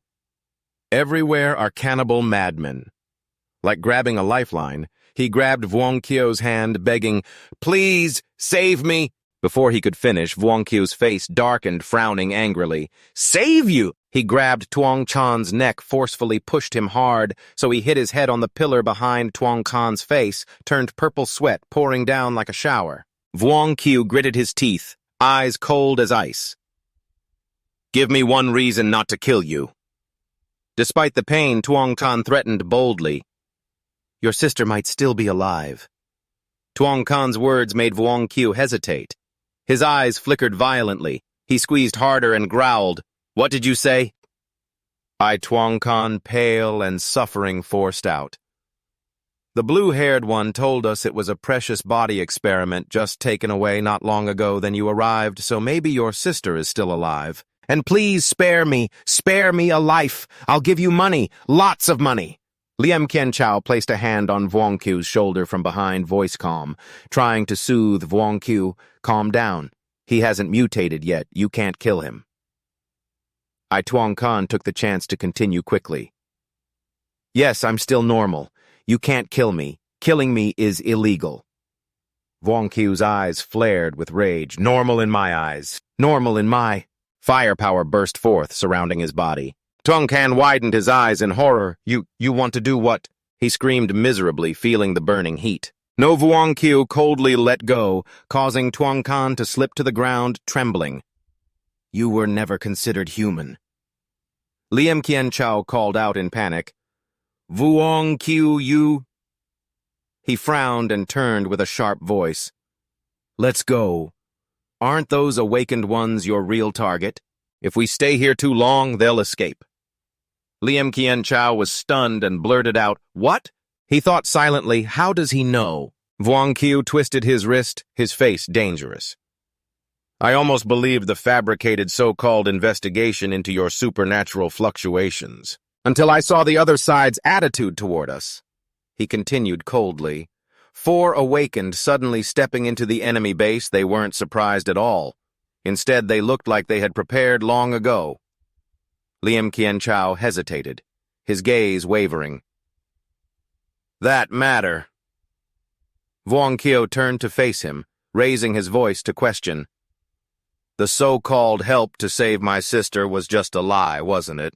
Back then, you weren't sure if my sister was actually taken by them. The truth is, you knew the enemy situation long ago, knowing you alone couldn't win, so you used my sister as an excuse to get me to agree, right? Liam Kincho replied frankly with a serious face. You're right, but I never felt like I was deceiving you. Back then, since we couldn't find your sister's body, I guessed it was very likely she had been taken by those people. He paused, eyes resolute. The truth proved I was right. Yes. Wang Qiu frowned, his eyes blazing with anger, staring at the other before snorting coldly. So now you intend to share information about those guys with me? I'm afraid not yet. We have other matters first. He calmly turned his head after speaking. His cold gaze focused on the horde of zombies, swarming like ants, screaming and rushing toward a leading zombie with blood-red eyes and a wide-open mouth showing terrifying fangs roaring madly. In a flash, Liam Qianchao darted forward like lightning, delivering a powerful punch to the zombie's face, knocking several teeth to the ground. Seeing their comrade fall, the remaining zombies immediately howled and stretched their disgusting arms straight at him. Wang Qiu stood behind, slightly frowning, looking puzzled. How could there still be so many of these fake creatures? He muttered deeply, immediately activating his supernatural power. His hands glowing with a faint light, a huge matrix appeared. Suddenly, a massive stone emerged. Sharp steel columns exploded, piercing through the hearts of the zombies, causing them to fall with horrific screeches. Wang Qiu stood leisurely like someone on a stroll, but wiped out the entire zombie horde in just a few breaths. Lim Qincho watched the scene with his mouth agape, lips trembling slightly, thinking, oh my God, how can someone's supernatural power be this excellent? The remaining zombies realized the unfavorable situation and hurriedly turned to flee. Wang Qiu was startled for a moment and shouted, Damn, there's one behind us too! Without hesitation, he dashed after, but still managed to throw a sentence to Liam Qianchao. I'm going to help them. You hold the line here. Liam Qianchao nodded decisively, voice firm. No problem, leave it to me. Meanwhile, fierce flames burst forth. Lu Hua, with his fire element power, burned each zombie in blazing flames. Triwang Vian stood behind and spoke softly with a teasing tone. The way you use your supernatural power isn't very original. Lu Hua immediately retorted, eyes flashing with irritation. At important moments like this, don't be sarcastic, okay? She muttered in a trembling voice. Don't worry, Wang Qiu will be back soon. Triwang Vian replied, her cheeks, blushing, eyes shining with admiration mixed with slight embarrassment. Yes, I know, because he is... Before she could finish, a flash of electricity struck, wiping out all the zombies in front of them. Wang Qiu appeared heroically like a superhero throwing a powerful punch. His solid hand grabbed a zombie's neck, causing it to panic and scream, no, no. Ignoring the pitiful cries, Wang Qiu continued fighting, taking down each zombie. He spoke in a steady voice, giving a firm order. You guys go ahead, I'll follow behind. By then, Triwang Vian was exhausted and gasping. Wang Qiu didn't hesitate to carry her on his back, briefed to the group, and rushed off like a whirlwind, leaving a cloud of dust behind. Lim Qincho led the way, pointing at the door ahead, shouting, This way! The whole group hurriedly followed Wang Qiu, who was carrying Triwang Vian. His sharp eyes scanned the chaos as he grumbled irritably. These lunatics are just like annoying flies. Can't they come out one at a time so I can deal with them properly? Still running ahead? He glanced at Liam Qianchao, his voice lowered with a hint of concern. What's wrong? Liam Qianchao sped up with powerful strides, answering thoughtfully, I know these fake creatures, but this crazy one seems to be slowing us down in an orderly way. He dashed forward, suspicion flashing in his eyes. What you're saying sounds strange. Could it be they're gradually regaining their sanity? Lu Hua followed Chen, voice full of doubt. So are they starting to return to normal? Yes. Wang Qiu pressed her lips quickly, considering in her mind the process of turning into fake creatures is irreversible. Only upon reaching the 5th level can they use reason. Could it be... He suddenly recalled the scene of everyone gathered around the blazing fire in the forest and curiously asked, Is there anyone who can control the fake creatures? The old man sitting beside him calmly replied, Yes. He is called the Guardian King, a famous disaster-level awakener in the southern region. The image of a monster in a spiked suit flashed through Wang Qiu's mind. The old man slowly puffed on his cigarette and said, "It's said that his gathering place basically has no living people, only terrifying pseudo-creatures." Those words made Vuong Qiu's eyes widen. He covered his mouth and exclaimed in shock, "That's horrifying." The old man nodded with a deep voice. "Yes, very scary. But sometimes thinking back compared to colleagues who might stab us in the back anytime these pseudo-creatures are a bit more trustworthy." Suddenly, Trio Anvian poked his cheek, pulling Vuong Qiu out of his thoughts. He looked at her blankly and forced a reassuring smile. "It's okay, let's keep moving." In his heart, he hoped he was just overthinking it. The Guardian King probably hadn't appeared this early. Lim Qincho delivered a strong kick, flipping the stone blocking the door. It fell cracking into pieces. He breathed a sigh of relief. Finally, we're outside. The whole group hurried out to face the scene of the ruined and desolate city. Vuong Qiu still carried Trio Anvin on his back, frowning anxiously as he checked his phone and asked, "Can you track their trail?" Lim Qincho shook his head, looking confused and surprised. "We can't track them anymore. Those crazies are using them to block us. What do we do now? Should we return to base?" Vuong Qiu looked down at the girl sleeping on his back, feeling heavy-hearted. Trio Anvian's wound needs immediate treatment. Besides, to find those people, we have to rely on the power behind them. Lim Qincho turned to his teammates and asked frankly, "Can you bring outsiders back?" Then he tried to explain clearly. "Given the current situation, every awakened person is vital to the Bureau. They won't refuse." "Yes." Vuong Qiu hurriedly ordered with determination, "Then let's bring them back there." "Which side to walk on?" Here he seems anxious. Liam Qianchao quickly spoke calmly to soothe. "No rush. I already sent the location to the Bureau earlier. They should arrive soon." He pulled out a small box and fired a signal flare into the sky, the bright light like fireworks illuminating a corner of the sky. Soon the sound of a helicopter came from afar. Lim Qincho smiled brightly and cheered. "They're here! The helicopter is landing!"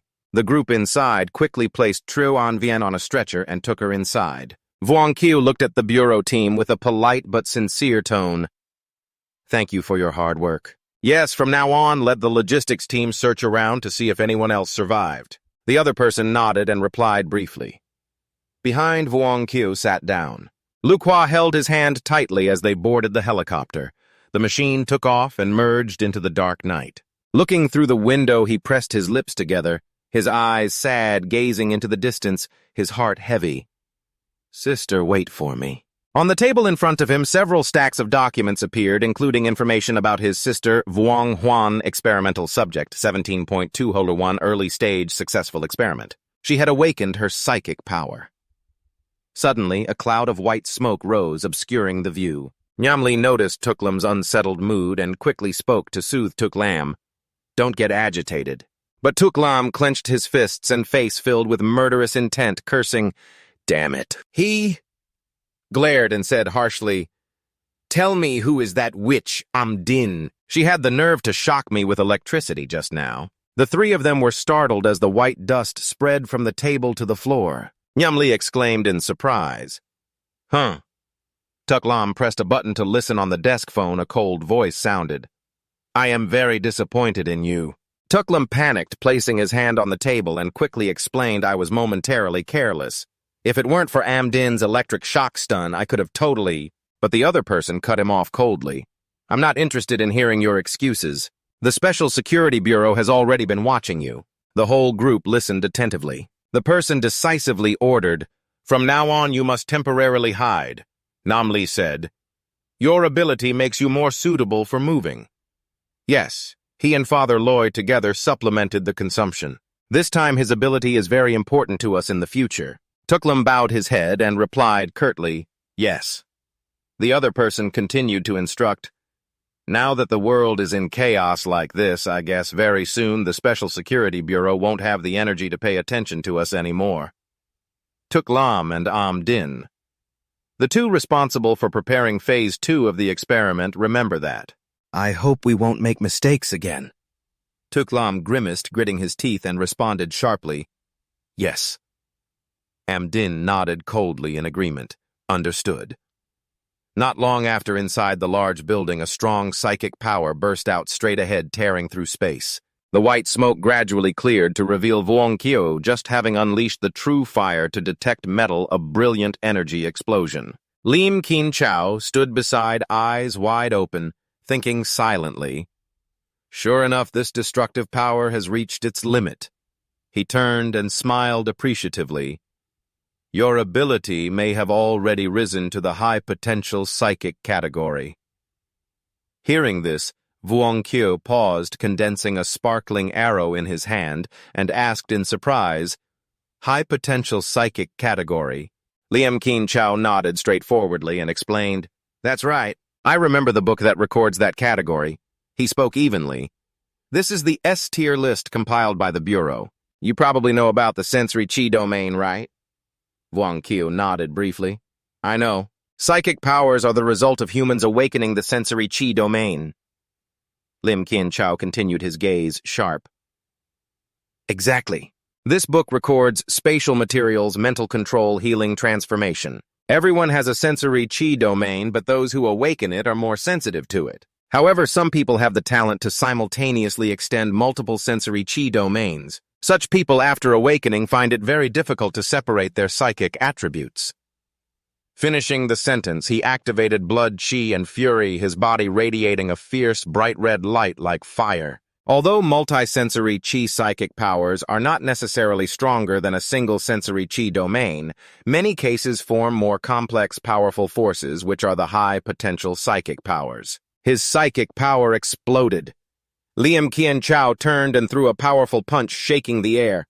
My blood chi and fury psychic power is an ability that transcends two cognitive domains, controlling both material and mental systems. Vuong Kyo nodded slightly as if understanding something and said, So it means the important thing is not having multiple sensory chi domains, but whether they can be integrated with multiple sensory chi domains, right? Lim Kin Chao smiled comfortably and nodded. Exactly. Vuong Kyo frowned thoughtfully, his eyes fixed on the psychic arrow floating in the air, thinking, No wonder when using the psychic powers of Lu Hua and Triuan Vien, I felt easy to control. But when using Lim Kin Chao's psychic power, my body felt heavy like carrying a mountain. It turns out it's because his psychic power can't integrate with mine.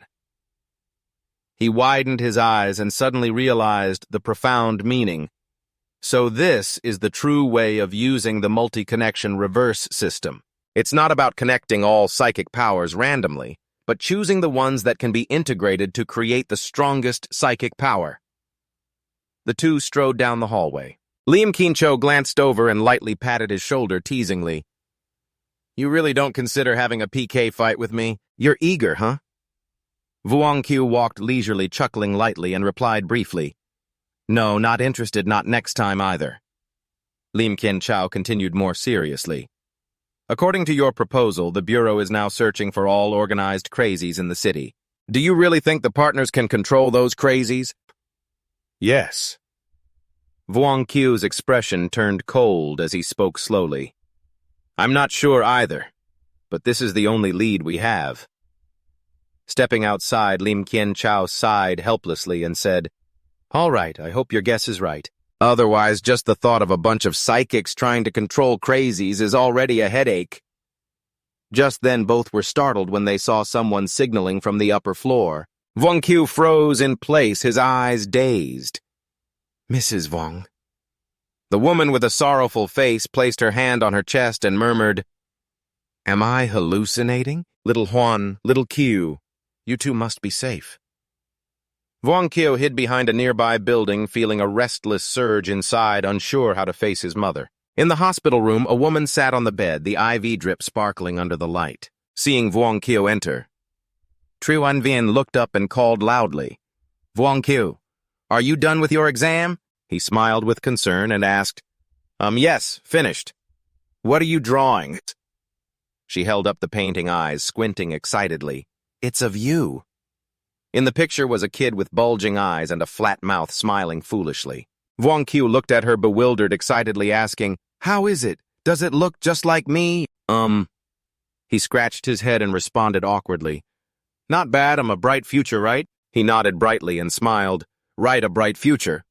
Vuong Kyo quickly changed the subject. "Oh, right, how's your wound?" She calmly replied, "There's no problem now. At that time, Lu Hua stopped the bleeding for me, but the doctor still hasn't discharged me." On the blanket, scattered sketches were all images of Vuong Qiu with various silly expressions. He silently admired the masterpiece, his heart a mix of helplessness and amusement. Vuong Qiu was thoughtful, his eyes glancing over the phrase, bright future, in his mind, but filled with doubt. Soon the pitch-black night covered the city. In the high-rise building, only 3 rooms had faint lights. He knocked a few times. Lim Qian Chao opened the door with a bright smile and left. Vuong Qiu stepped in and sat on the sofa. Lim Qian Chao handed him a file excitedly. "I've already investigated the partner's materials for you. Everything is here." "Yes." Vuong Qiu hesitated and quietly asked, "Can I take a look?" "There's no fee for this, right?" At that moment, the Security Bureau staff was discussing his joining. They pushed a file toward him, saying, "Of course, although this file is highly confidential, we hope you can join the Bureau. This is our sincerity." Vuong Qiu looked down at the file titled Long Rising Tide. The predecessor of the Security Bureau was Lucam Association. "If I join for a long time, they can protect me and my family, but in return, I might lose a lot of freedom," he calculated. "If the entire city falls and the related forces leave the south, then I have a real chance to escape." After thinking for a moment, he decisively nodded. "All right, I'll join." The Security Bureau guy happily stepped forward and patted him on the shoulder like a close comrade. "That's great. I've arranged a test for you tomorrow, but don't worry, for a red level like you, it's just a walk in the park." "Yes?" Vuong Qiu faced that enthusiasm and smiled awkwardly, replying, "Wow, you're very well prepared." He laughed loudly and continued, "Joining the Security Bureau is definitely not a bad thing for you. All right, next, I will tell you about the Lucam Association." "Yes." Vuong Qiu was startled when he heard that name. The guy's face briefly showed mild disappointment. Haven't I told you yet? The secret organization behind those people is called the Lucam Association." Vuong Qiu seriously flipped back the file, his heart troubled. "What is this about? Isn't the Lucam Association a special security bureau unit? Why did it become the group that kidnapped my sister?" The guy stood up and walked toward the door, waving goodbye. The Lucam Association is a covert awakened organization operating internationally. They often kidnap civilians to conduct experiments related to supernatural powers. Specific cases are all documented in the file you're holding. Just then, the phone on the table vibrated the screen, showing a private number flickering in the dark. Vuong Qiu hurriedly took the phone and quickly walked to the window to answer, "Hello?" His expression suddenly turned icy cold, and he said, "What? Found them already." In Triuanvian's resting room, he listened to the information from the other end. "There's a group of fake creatures acting very strangely. We suspect someone is controlling them, but right now, I'm on a mission and can't verify." Vuong Qiu immediately responded firmly, "Send me their location. I'm heading there now." He turned to look at Triuanvian. "I have to go out for a bit. You stay at the hospital and recover." After saying that he was surprised to see Triuanvian had already changed clothes and was waving with a bright smile, "Wow, you're quick with your outfit change, huh?" She replied shortly, eyes sparkling, "I'm coming with you." Vuong Qiu forced a smile, scratched his cheek, and nodded. "All right, then." Outside the city, a heavy atmosphere hung as strange attackers rushed toward the car. Vuong Qiu and Triuanvian gripped their guns tightly. The driver spoke in a low voice. "These crazy people are very unusual. Their attacks seem to follow a certain tactical pattern with fake assaults and sneak attacks from behind." Vuong Qiu nodded and replied to the team, "We were caught off guard and suffered heavy casualties. Including me, only 3 of us survived." Then he stepped on the gas and drove straight into one of the crazies, sending him flying into the air before crashing hard to the ground. The 3 got out of the car.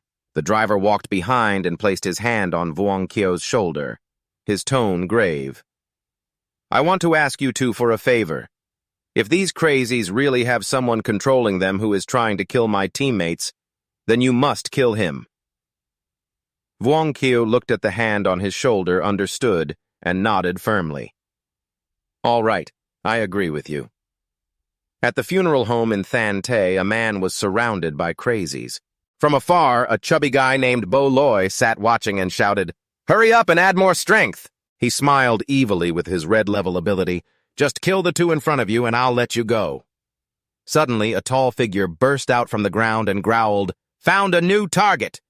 About 20 survivors gathered around. Bo Loi sneered and said, "Don't rush. This is the climax now." Then a crazy person rushed forward and bit the man's arm. Another jumped on top of him, pinning him down as painful screams echoed. Bo Loi frowned with a hint of disappointment. "What a pity we almost succeeded." The guy next to him interrupted. "This time, strike fast and win fast. Convert those survivors. Don't repeat last time when clearly we could have taken everything but ended up losing it all. Not to mention some crazies let 3 of them escape." Bo Loi stood up and stepped down to the man, activating his psychic fist. The man's eyes glowed red as if losing control of himself. Bo Loi approached and placed his hand on his shoulder, smiling sinisterly. "It's okay. You're the captain. I'll follow your lead." At the same time, the radar scanner on Vuong Kio's phone beeped, a red dot flashing to signal the target was identified. Vuong Kio exclaimed joyfully, eyes shining brightly, "Found it!" He looked up with a radiant smile and activated his blood worship power. A bright red aura burst out, enveloping his body. Grabbing Zhao Anvian's hand, he pulled her along with a decisive voice. "Let's get started." She shouted excitedly, "Great, let's go!" Zhao Anvian kicked hard into the air, soaring high. The metal element power flashed dangerously. Vuong Kio quickly followed behind, lifted by swirling white winds around him, gliding with the breeze away from the ground. Both hovered above the ruined city sky, the ground below shrinking like specks of dust. In another corner inside a dilapidated building, a group of survivors frantically held onto the glass door, shouting to block it, determined to stop it. Nam Chi pushed with all his strength in the crowd to hold back the door against the zombie horde, but suddenly another door was smashed open, shards of glass falling everywhere. 3 zombies charged in, their eyes glowing red as they scanned the living. The terrifying scene made everyone scream loudly as they poured in from the back door and quickly ran off. Nam Chi hurriedly pushed up his glasses, shouting, "Quick, climb up the racks!" From above, Vuong Kio observed the scattering crowd below, calmly assigning tasks. "Tu Vien, you go save people first. I'll check if any of those crazies are being controlled by someone hiding behind." Anvian grinned widely, eyes sparkling. "All right, finally it's my turn to be a superhero." Her figure vanished, diving straight down. Vuong Kio still hovered in the air, calmly observing, pondering last time in the Liem Kien Chao underground. The radar indicated they hadn't gone far after fleeing. They stopped nearby. He guessed with sharp eyes they must have stayed to command the pseudo-creatures to delay us. Vuong Kio thoughtfully reasoned, his gaze sharp. The power to control pseudo-creatures definitely can't be activated from afar. If these zombies are controlled, that bastard must be hiding among the pseudo-creatures. He looked back down at the building where the survivors were in chaos, hastily climbing the racks. Like those who were slow and got caught by the fierce zombies, one person screamed desperately, "No, no, please save me!" A bald old man with a deathly pale face was grabbed by a zombie at the ankle and dragged down, voice faltering, "Save me. I beg you, save me." Nam Chi panicked and called the young man beside him. "Kin Yim, hurry and save them." Kin Yim reached out to the bald old man, shouting, "Grab my hand quickly." The old man grabbed at his hand, but suddenly pulled hard downward. Kin Yim felt something was wrong, shouted, "Huh." The bald old man sneered, his voice sinister. "Sorry if you're saving people, then save them to the end." Nam Chi shouted worriedly, "Kin Yim's been—" But Kin Yim was already pulled down by the bald old man. The appearance of a living person drew the zombies below. They growled and charged. Kin Yim cowered, shoulders hunched, shouting loudly, "Don't come here! Crazy ones don't come here!" A zombie growled, swinging its clawed hand sharply at him. Suddenly, a flash of purple light appeared. A sharp iron rod shot up from the ground, piercing the zombie. Thick white smoke exploded, obscuring vision. When the smoke cleared, Trio Anvian stood firmly and gently in front of Kin Yim. The zombie was pinned dead by 2 sharp iron rods. She turned back calmly, asking, "You haven't been bitten yet, right?" Kinyim hurriedly answered with a trembling voice. No, no, it hasn't bitten me. Zhao Anvian nodded firmly, reminding, The second floor has been cleared. Everyone go hide on the second floor.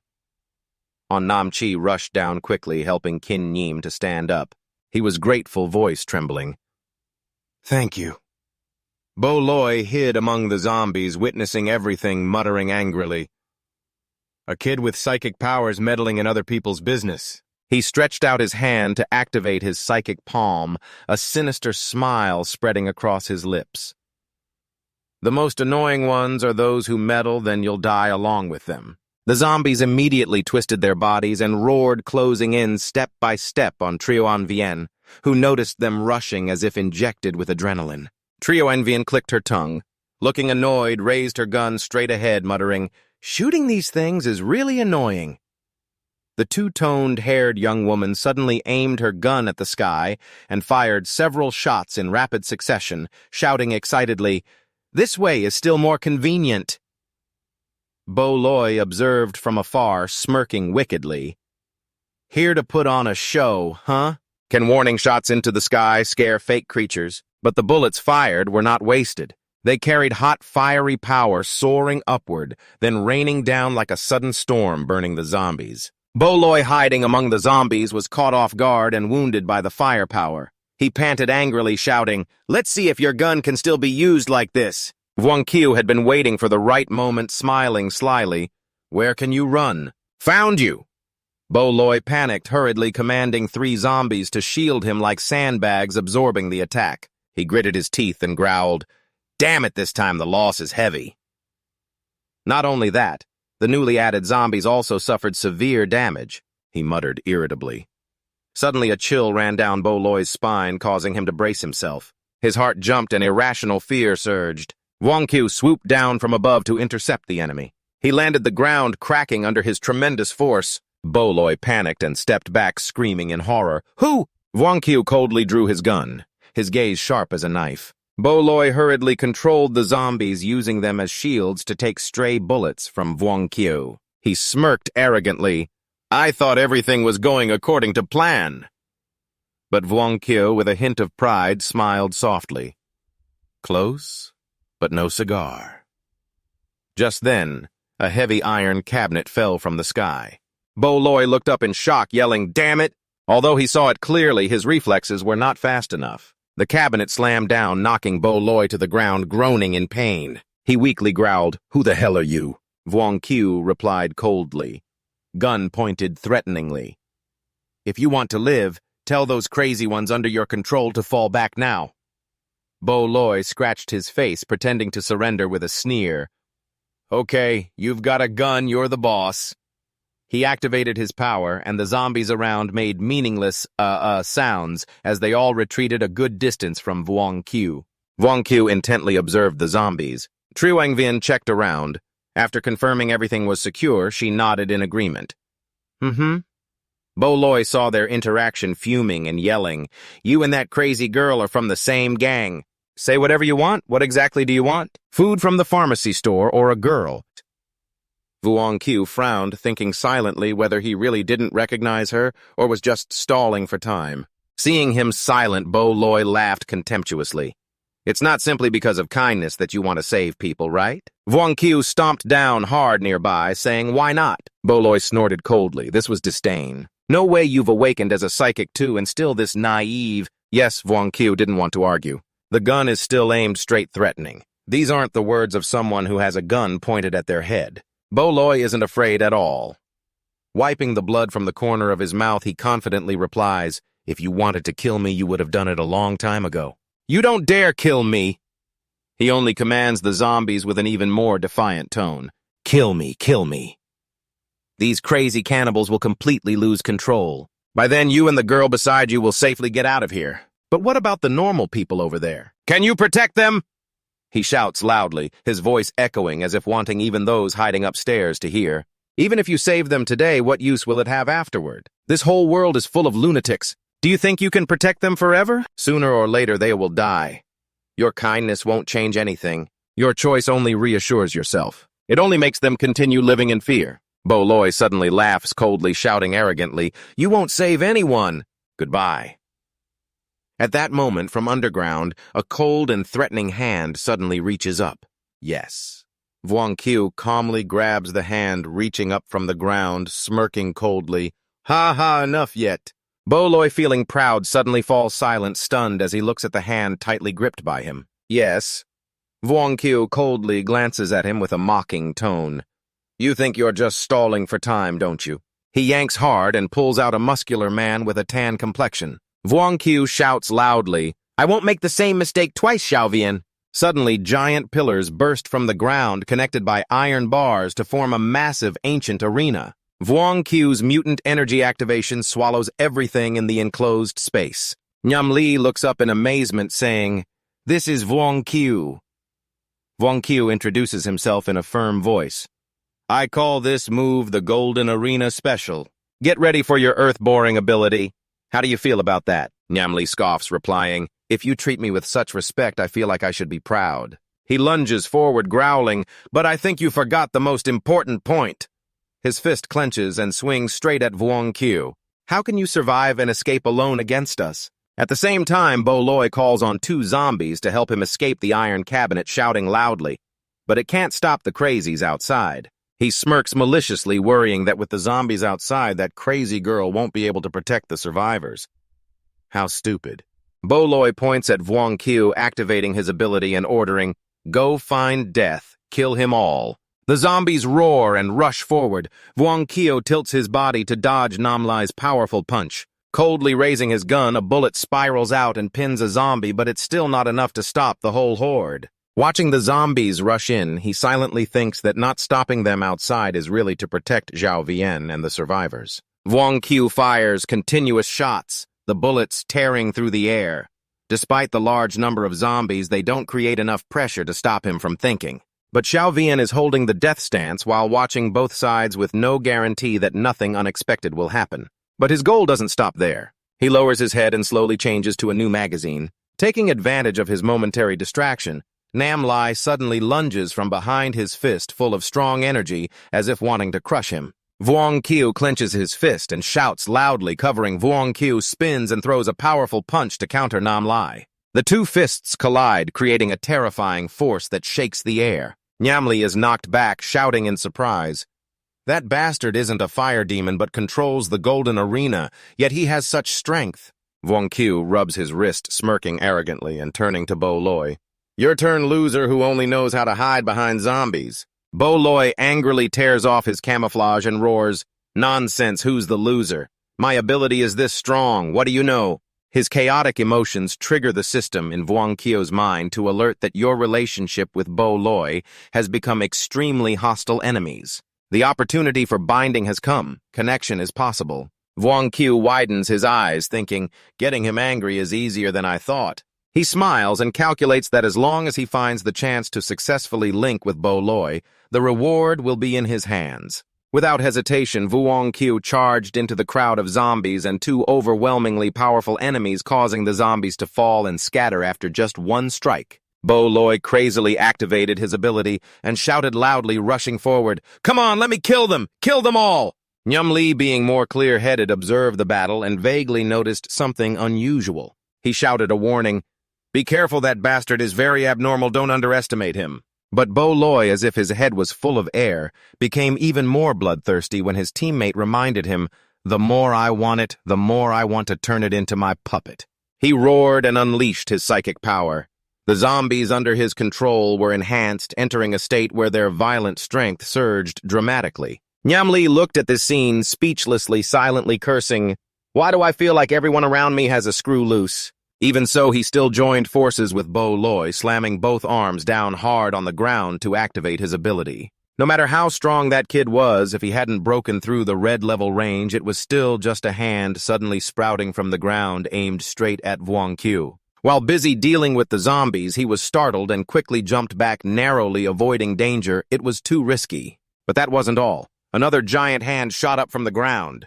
Vuong Qiu murmured suspiciously, "Not again." Vuong Qiu calmly deflected the attack, his cold eyes saying, if he couldn't dodge, he'd just take it head on. He swung his fist and smashed the giant earth hand into pieces. Not bad, but if it weren't for my arena isolating the ground, your power would be even stronger. Li witnessed this and became even more certain, silently thinking it was just like the kid I dragged underground last time. Power far beyond ordinary people. Just how many abilities does he have? Chivuk, yes. Qiu opened his palm. A blazing fire erupted with such intensity it made others shudder. Unfortunately, now you hold the home field advantage. It's me? The fire blazed fiercely, rushing forward as if to burn flesh. Boloi panicked and stepped back, but Nhamli quickly slammed his hand on the ground and roared. An earthen wall rose up, blocking both of them. Perfect. The formation stands. The fire seemed like it wanted to burn the bones to ashes. Li felt the scorching heat and carefully considered. Is he starting to panic?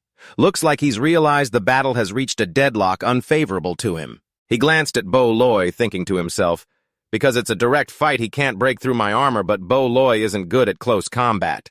If that kid seizes the opportunity, he'll definitely target Boloi. At that moment, Qiu charged forward, flames enveloping his body, aiming straight at Boloi. Li stood behind and shouted, "When you attack my weak spot, you also expose his superpower weakness." The ground beneath Qiu surged up. He hurriedly leaned forward to charge, but Boloi dodged by, leaning aside the attack, just grazing his arm. The ground shook and a giant earthen pillar rose, aiming straight at him. Qiu threw a powerful punch, but only cut through the air, causing him to stagger and almost fall. Li's men stood at a distance, smugly thinking the situation had tilted in their favor. Unexpectedly, at that very moment, the linked system panel was accidentally activated and a notification sounded in his mind. You and Boloi successfully linked 4. Detected Boloi as the person who awakened your superpower. Multifold counterattack activated. Your superpower activation is doubled. Immediately, Qiu felt power surge, an explosion of energy. He obtained an SS-level psychic power punch, though it was still incomplete. Li stood with folded arms, a smug smile spreading across his lips. Looking up, his tone full of mockery. Don't worry, I won't let you succeed easily, and your weakness is the one maintaining that arena. If he's found out about this, there's no reason for him not to attack. Suddenly, 3 giant earth rock dragons charged simultaneously toward Trio Anvien. Their sharp teeth gleamed under the light. Their red eyes roared out terrifying sounds. Trio Anvien couldn't dodge in time and hurriedly created a flimsy iron tube to block the attack. But the dragons didn't back down. They kept rushing, madly biting and tearing at her. Gritting her teeth, she formed an energy sphere around herself, desperately resisting. Li raised his head and laughed loudly, his voice full of sarcasm. Maintaining a psychic power over such a large area like this must be very strenuous for a B level, right? So just a little distraction from him and your entire battlefield will collapse. He ordered smugly, and immediately 2 giant iron bars fell from above, aimed straight at Trio Anvien. Yes, Qiu curled his lips into a cold smile. Although you have calculated a lot, I have already touched him, you calmly replied. Li frowned, his eyes flashing with caution. He wondered what he had touched to suddenly say such words. Without delay, Li withdrew his powers, causing the earth and rocks beneath Boloi to collapse. He clicked his tongue regretfully. It really breaks one's heart. Yet you use your comrades as bait so quickly. Li frowned and growled, Cut the nonsense. So many crazies lost today later. We'll have to spend effort to replenish. His voice deepened, eyes sharp. While the area isn't sealed off yet, run out of this battlefield with your crazies. In his mind, he calculated that as long as Boloi left, then whether Qiu wanted to run or stay, he couldn't stop Boloi. Crossing his arms, a mocking smile appeared on his face. That's really outrageous. He waved his hand, controlling the surrounding undead with his powers. Then I have to kill all the survivors, right? Yes. Qiu glanced quickly and immediately saw through the opponent's plan. Troops split into 2 routes. Oh no, actually 3 routes. Smart choice. You smiled, eyes flashing with cunning. Li didn't answer immediately, lunging to attack. Where are you looking? He shouted. Qiu raised his hand to meet the attack. 2 forces clashed fiercely, evenly matched. But Li quickly noticed something unusual, his eyes wide in disbelief. Qiu blocked his attack with just 1 finger. What? Yes, observing Li's shocked expression, Qiu's lips curled into a cold smile. My strength is a little stronger than when you faced me last time. Surprised? No. Without waiting for a reply, you spread your hand and easily squeezed Nam Lee's fist tightly. He stared in horror and exclaimed, "How is this possible?" He was just a red rank after all. Vunkyu tightened his grip, kicked hard, then continuously launched a flurry of strikes. His speed was lightning fast, leaving Nam Lee unable to react, only able to stand and endure each attack. His armor gradually cracked under the tremendous force. He panicked inwardly. At this attack intensity, my rock armor can't hold. Could I die here? Suddenly, Vunkyu opened his palm wide. A terrifying force burst from underground. Dozens of sharp branches sprouted up, piercing through Nam Lee, turning him into a motionless porcupine. After dealing with one, Vunkyu leisurely stepped closer to Bo Loi. He panicked, stepping back with fearful eyes. "How did you chase so fast? Are you hiding more strength?" Vunkyu snapped his fingers, his control power immediately activating. He glanced at Bo Loi, his tone icy cold. "Crazies eat. You should enjoy some too, right? Dream of being bitten." Bo Loi frantically tried to escape, but the undead suddenly lost control and turned to attack him. He screamed in horror, "What's wrong with you all? Why? Why aren't you obeying my control?" Bo Loi's legs trembled and buckled. He tried to use his last bit of power, desperately shouting, "Stop, everyone, stop for me!" But all efforts were useless. The uncontrolled zombies opened their mouths and stabbed down with sharp claws all at once. Bo Loi's groans were silenced in an instant. Vunkyu stood silently, eyes coldly observing everything. Suddenly a sharp pain struck his brain. He muttered in discomfort, "Such a headache. The side effect is too strong." So this power shares the same brain with the undead. He stared at his trembling hand, suspicious, wondering if this power still had defects. The Guardian King from his previous life only rose to fame after many years. Could it be because of this reason? Despite being pierced all over, Nam Lee stubbornly tried to survive. He muttered weakly, "Impossible, absolutely impossible. Why can you also control the crazies? How many supernatural abilities do you actually have?" Vunkyu replied coldly. "You don't have the right to ask any questions now." He reached out, grabbed Nam Lai's neck tightly, pulling him up. His voice was low and icy. "If you don't want to die a tragic death, then tell me everything related to that so-called Luke Kam Hoi of yours." Nam Lee didn't answer.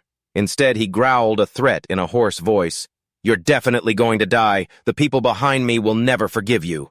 Vunkyu showed no disappointment, just asked coldly, "Is that so?" He bent down. His strong hand grasped Nam Lai's kneecap, threatening sharply. "I'm curious, is your bone made of stone too? Maybe I should start with this leg first." Nam Lee, panicked eyes filled with fear. No, please," he begged. But Vunkyu remained unmoved. His hand squeezed hard, crushing the opponent's kneecap.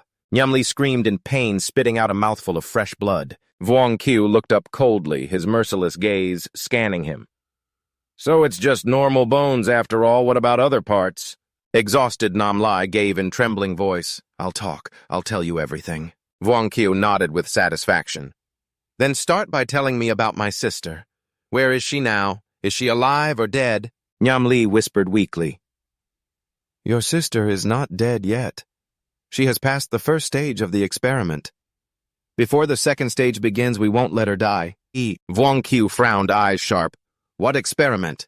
Nam Lee began to explain tremblingly. "It's a supernatural seed experiment. The first stage is using a normal human body to nurture the supernatural seed. Your sister has now merged with the supernatural seed." He pondered, a vague memory flickering in his mind. The term supernatural seed sounds familiar. Carefully, he asked, "What about the second stage? Just now you said, what is the second stage of the experiment?" Nam Lee answered with difficulty, "The second stage is to make the supernatural seed bloom and bear fruit." Vunkyu squinted, his voice icy cold. "So what happens to the person implanted with the seed?" Nam Lee shivered. "That person will become fertilizer for the seed." Hearing this, Vunkyu exploded with anger. He tightened his grip on Nam Lee's neck and growled, "What did you say?" The man cried out in pain.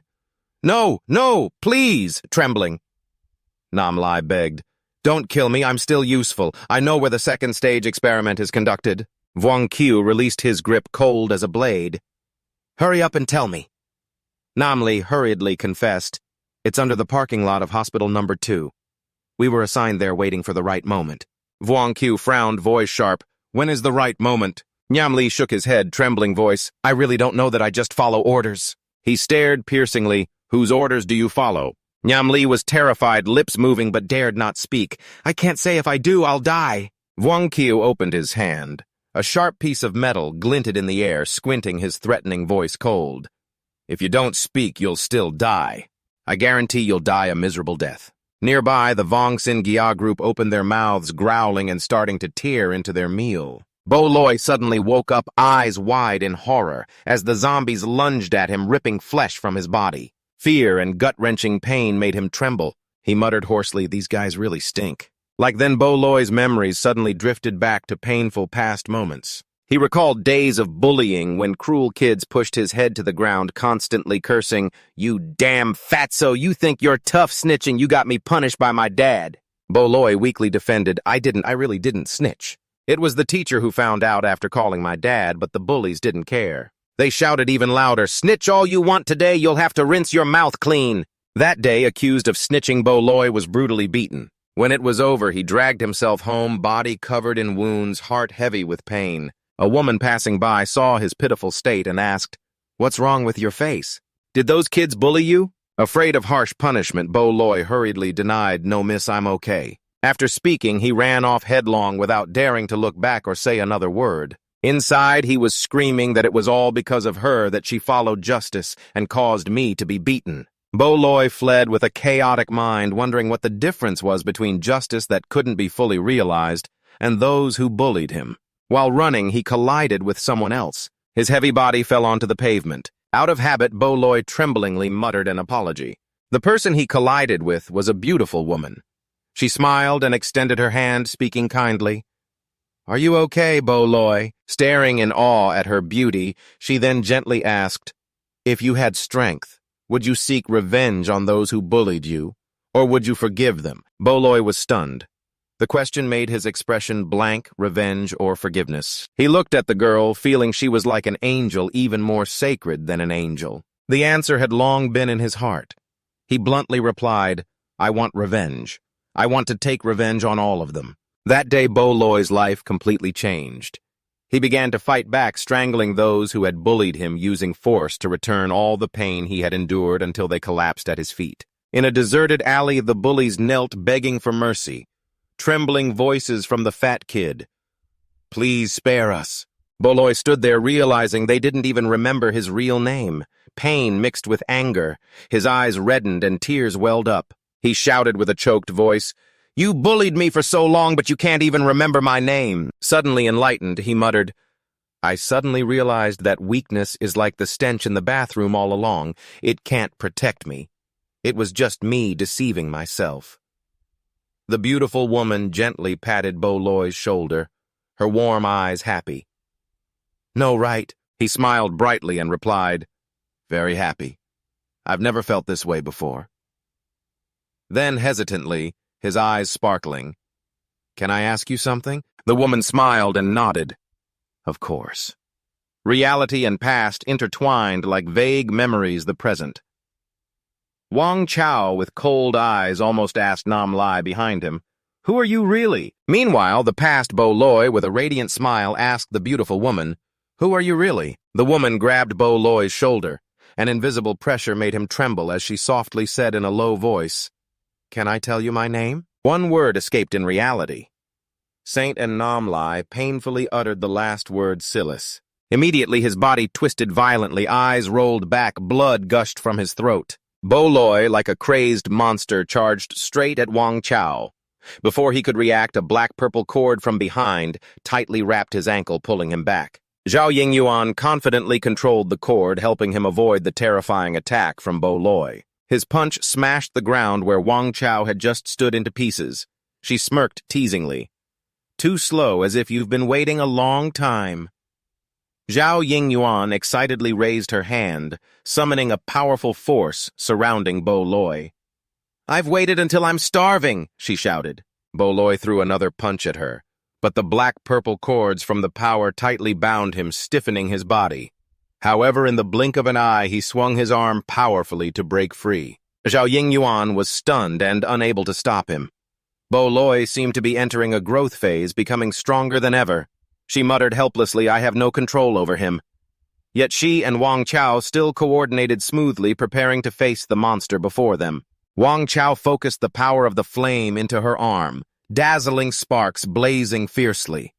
Zhao Yingyuan concentrated her whole body, emanating a sharp purple power like a blade. The fierce flames merged with sharp purple weapons, rushing toward Boloi, but he stood firm, unharmed by the terrifying attack. Wang Chao was stunned, muttering, "And yet he's fine. This guy is stronger than before and after the growth phase." Boloi easily neutralized the attack, took a step to gain momentum, clenched a huge rock in his hand, jumped high, a terrifying smile spreading across his lips, aiming straight at the two below. The huge rock was thrown down with terrifying force. Wang Chao and Zhao Yingyuan quickly jumped to the sides, avoiding the attack. Zhao Yingyuan smiled, her eyes sparkling with delight. "Just like that bastard last time, this time I'm definitely turning you into a painting." Under her command, two long boxes large enough to hold Bo Loi's body suddenly appeared on either side of him, closing together as if to seal him inside. Thick dust rose up, obscuring the surrounding space. Wang Chao furrowed his brows and squinted, trying to see through the hazy smoke. He turned to Zhao Yingyuan with a low voice. "This time, it's just the two of us. Facing a matured pseudo-undead is a bit tough." Zhao Yingyuan nodded comfortably and replied, "Yeah." At that moment in the system's dreamlike space, an info panel appeared displaying detailed information about Wang Chao and the supernatural abilities he had mastered. Even he was surprised by his own power, not expecting to have begun fusing practical supernatural abilities so quickly. Looking down at the sparkling lights on Wang Chao's hand, he silently analyzed Zhao Yingyuan's supernatural ability and his own 6 flames, which were proficient enough to fuse. But the blood branch rage of Lian Jianzhou and the gathering fist he had just acquired were still not skilled enough. The 4 small glowing spots on his hand symbolized 4 powers flickering like stars. He muttered a judgment, "Maybe I can try a little experiment." At that moment, the system frame popped up again, notifying that it detected he was attempting to fuse supernatural abilities and was conducting a check. After confirming the fusion rate reached the permissible level, the system asked if he wanted to proceed with the fusion. Wang Chao intently looked at the fusion rate on the system panel, a surge of indescribable joy rising in his heart. So it really can be done. But when he saw the fusion rate was only 67%, he briefly frowned. Choosing between supernatural powers was not yet the optimal solution. With little time left, he decisively pressed the yes button on the screen without hesitation. Immediately, a strange sensation arose in his body. Sharp fragments mixed with blazing slashes burst out, accompanied by a painful scream echoing. The 4 fragments gradually merged to form a giant entity glowing bright red. The system immediately announced fusion success. You have obtained an SSS-level Fire Flame ability, and your pseudo-creature upgraded to Mountain Fire rank. Behind Wang Chao, a giant warrior appeared, proudly clad in blazing armor, fierce flames radiating overwhelming momentum.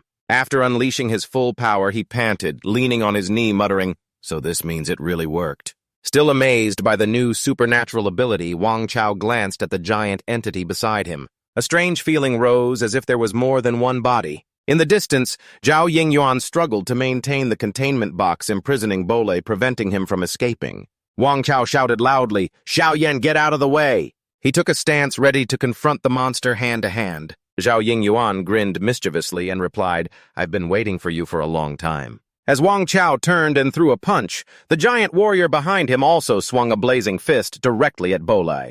The terrifying blow sent him flying into the air, creating a fierce explosion.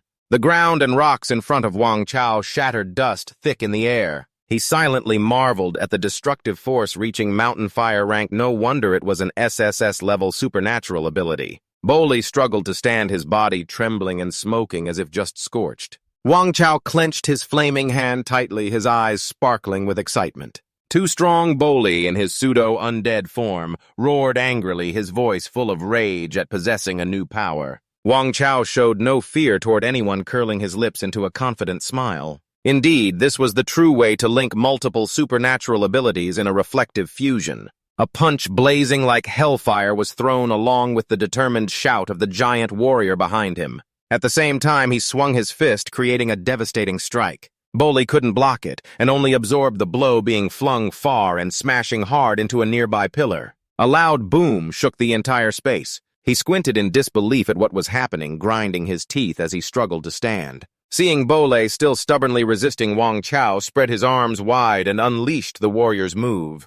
Behind him, 2 fierce spinning fireballs were also launched. If you've become a pseudo-undead, then you might as well go die. Following his command, the 2 hellfire-like blazing spheres hurtled straight toward Boley.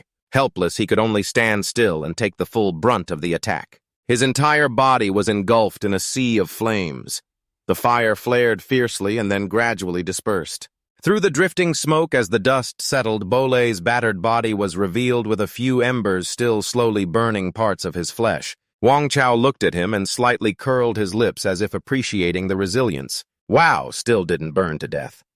From above, Zhao Yingyuan grinned mischievously, swooping down with a volley of sharp weapons like gigantic nails toward me. Then she shouted. Boley arched his body. From his arms and back sprouted numerous long, thick bone segments like shields. But Zhao Yingyuan did not hesitate at all. Gathering all her determination, she clenched a sharp nail tightly, took a swing, and threw it forcefully. Following were sharp spears flying swiftly forward.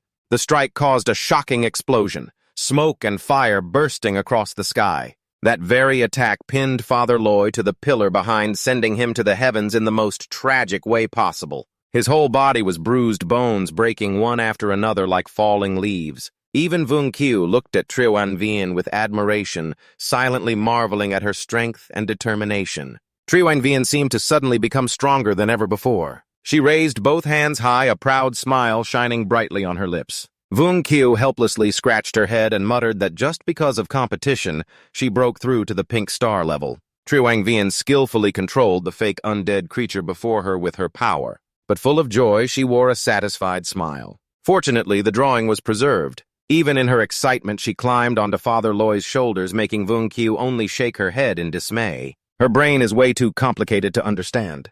The giant fighter behind him, after completing his mission, gradually faded into the air, leaving flickering sparks behind. But defeating Father Loy didn't mean the battle was over. Vung Qiu glanced at the fake undead creatures, swirling around a smirk forming on her lips. Next, let's deal with these guys. Suddenly, a loud alarm bell blared, tearing through the space. Vung Qiu immediately recognized the emergency situation. City, fallen alert. Trio An Vian was stunned and exclaimed, "Huh,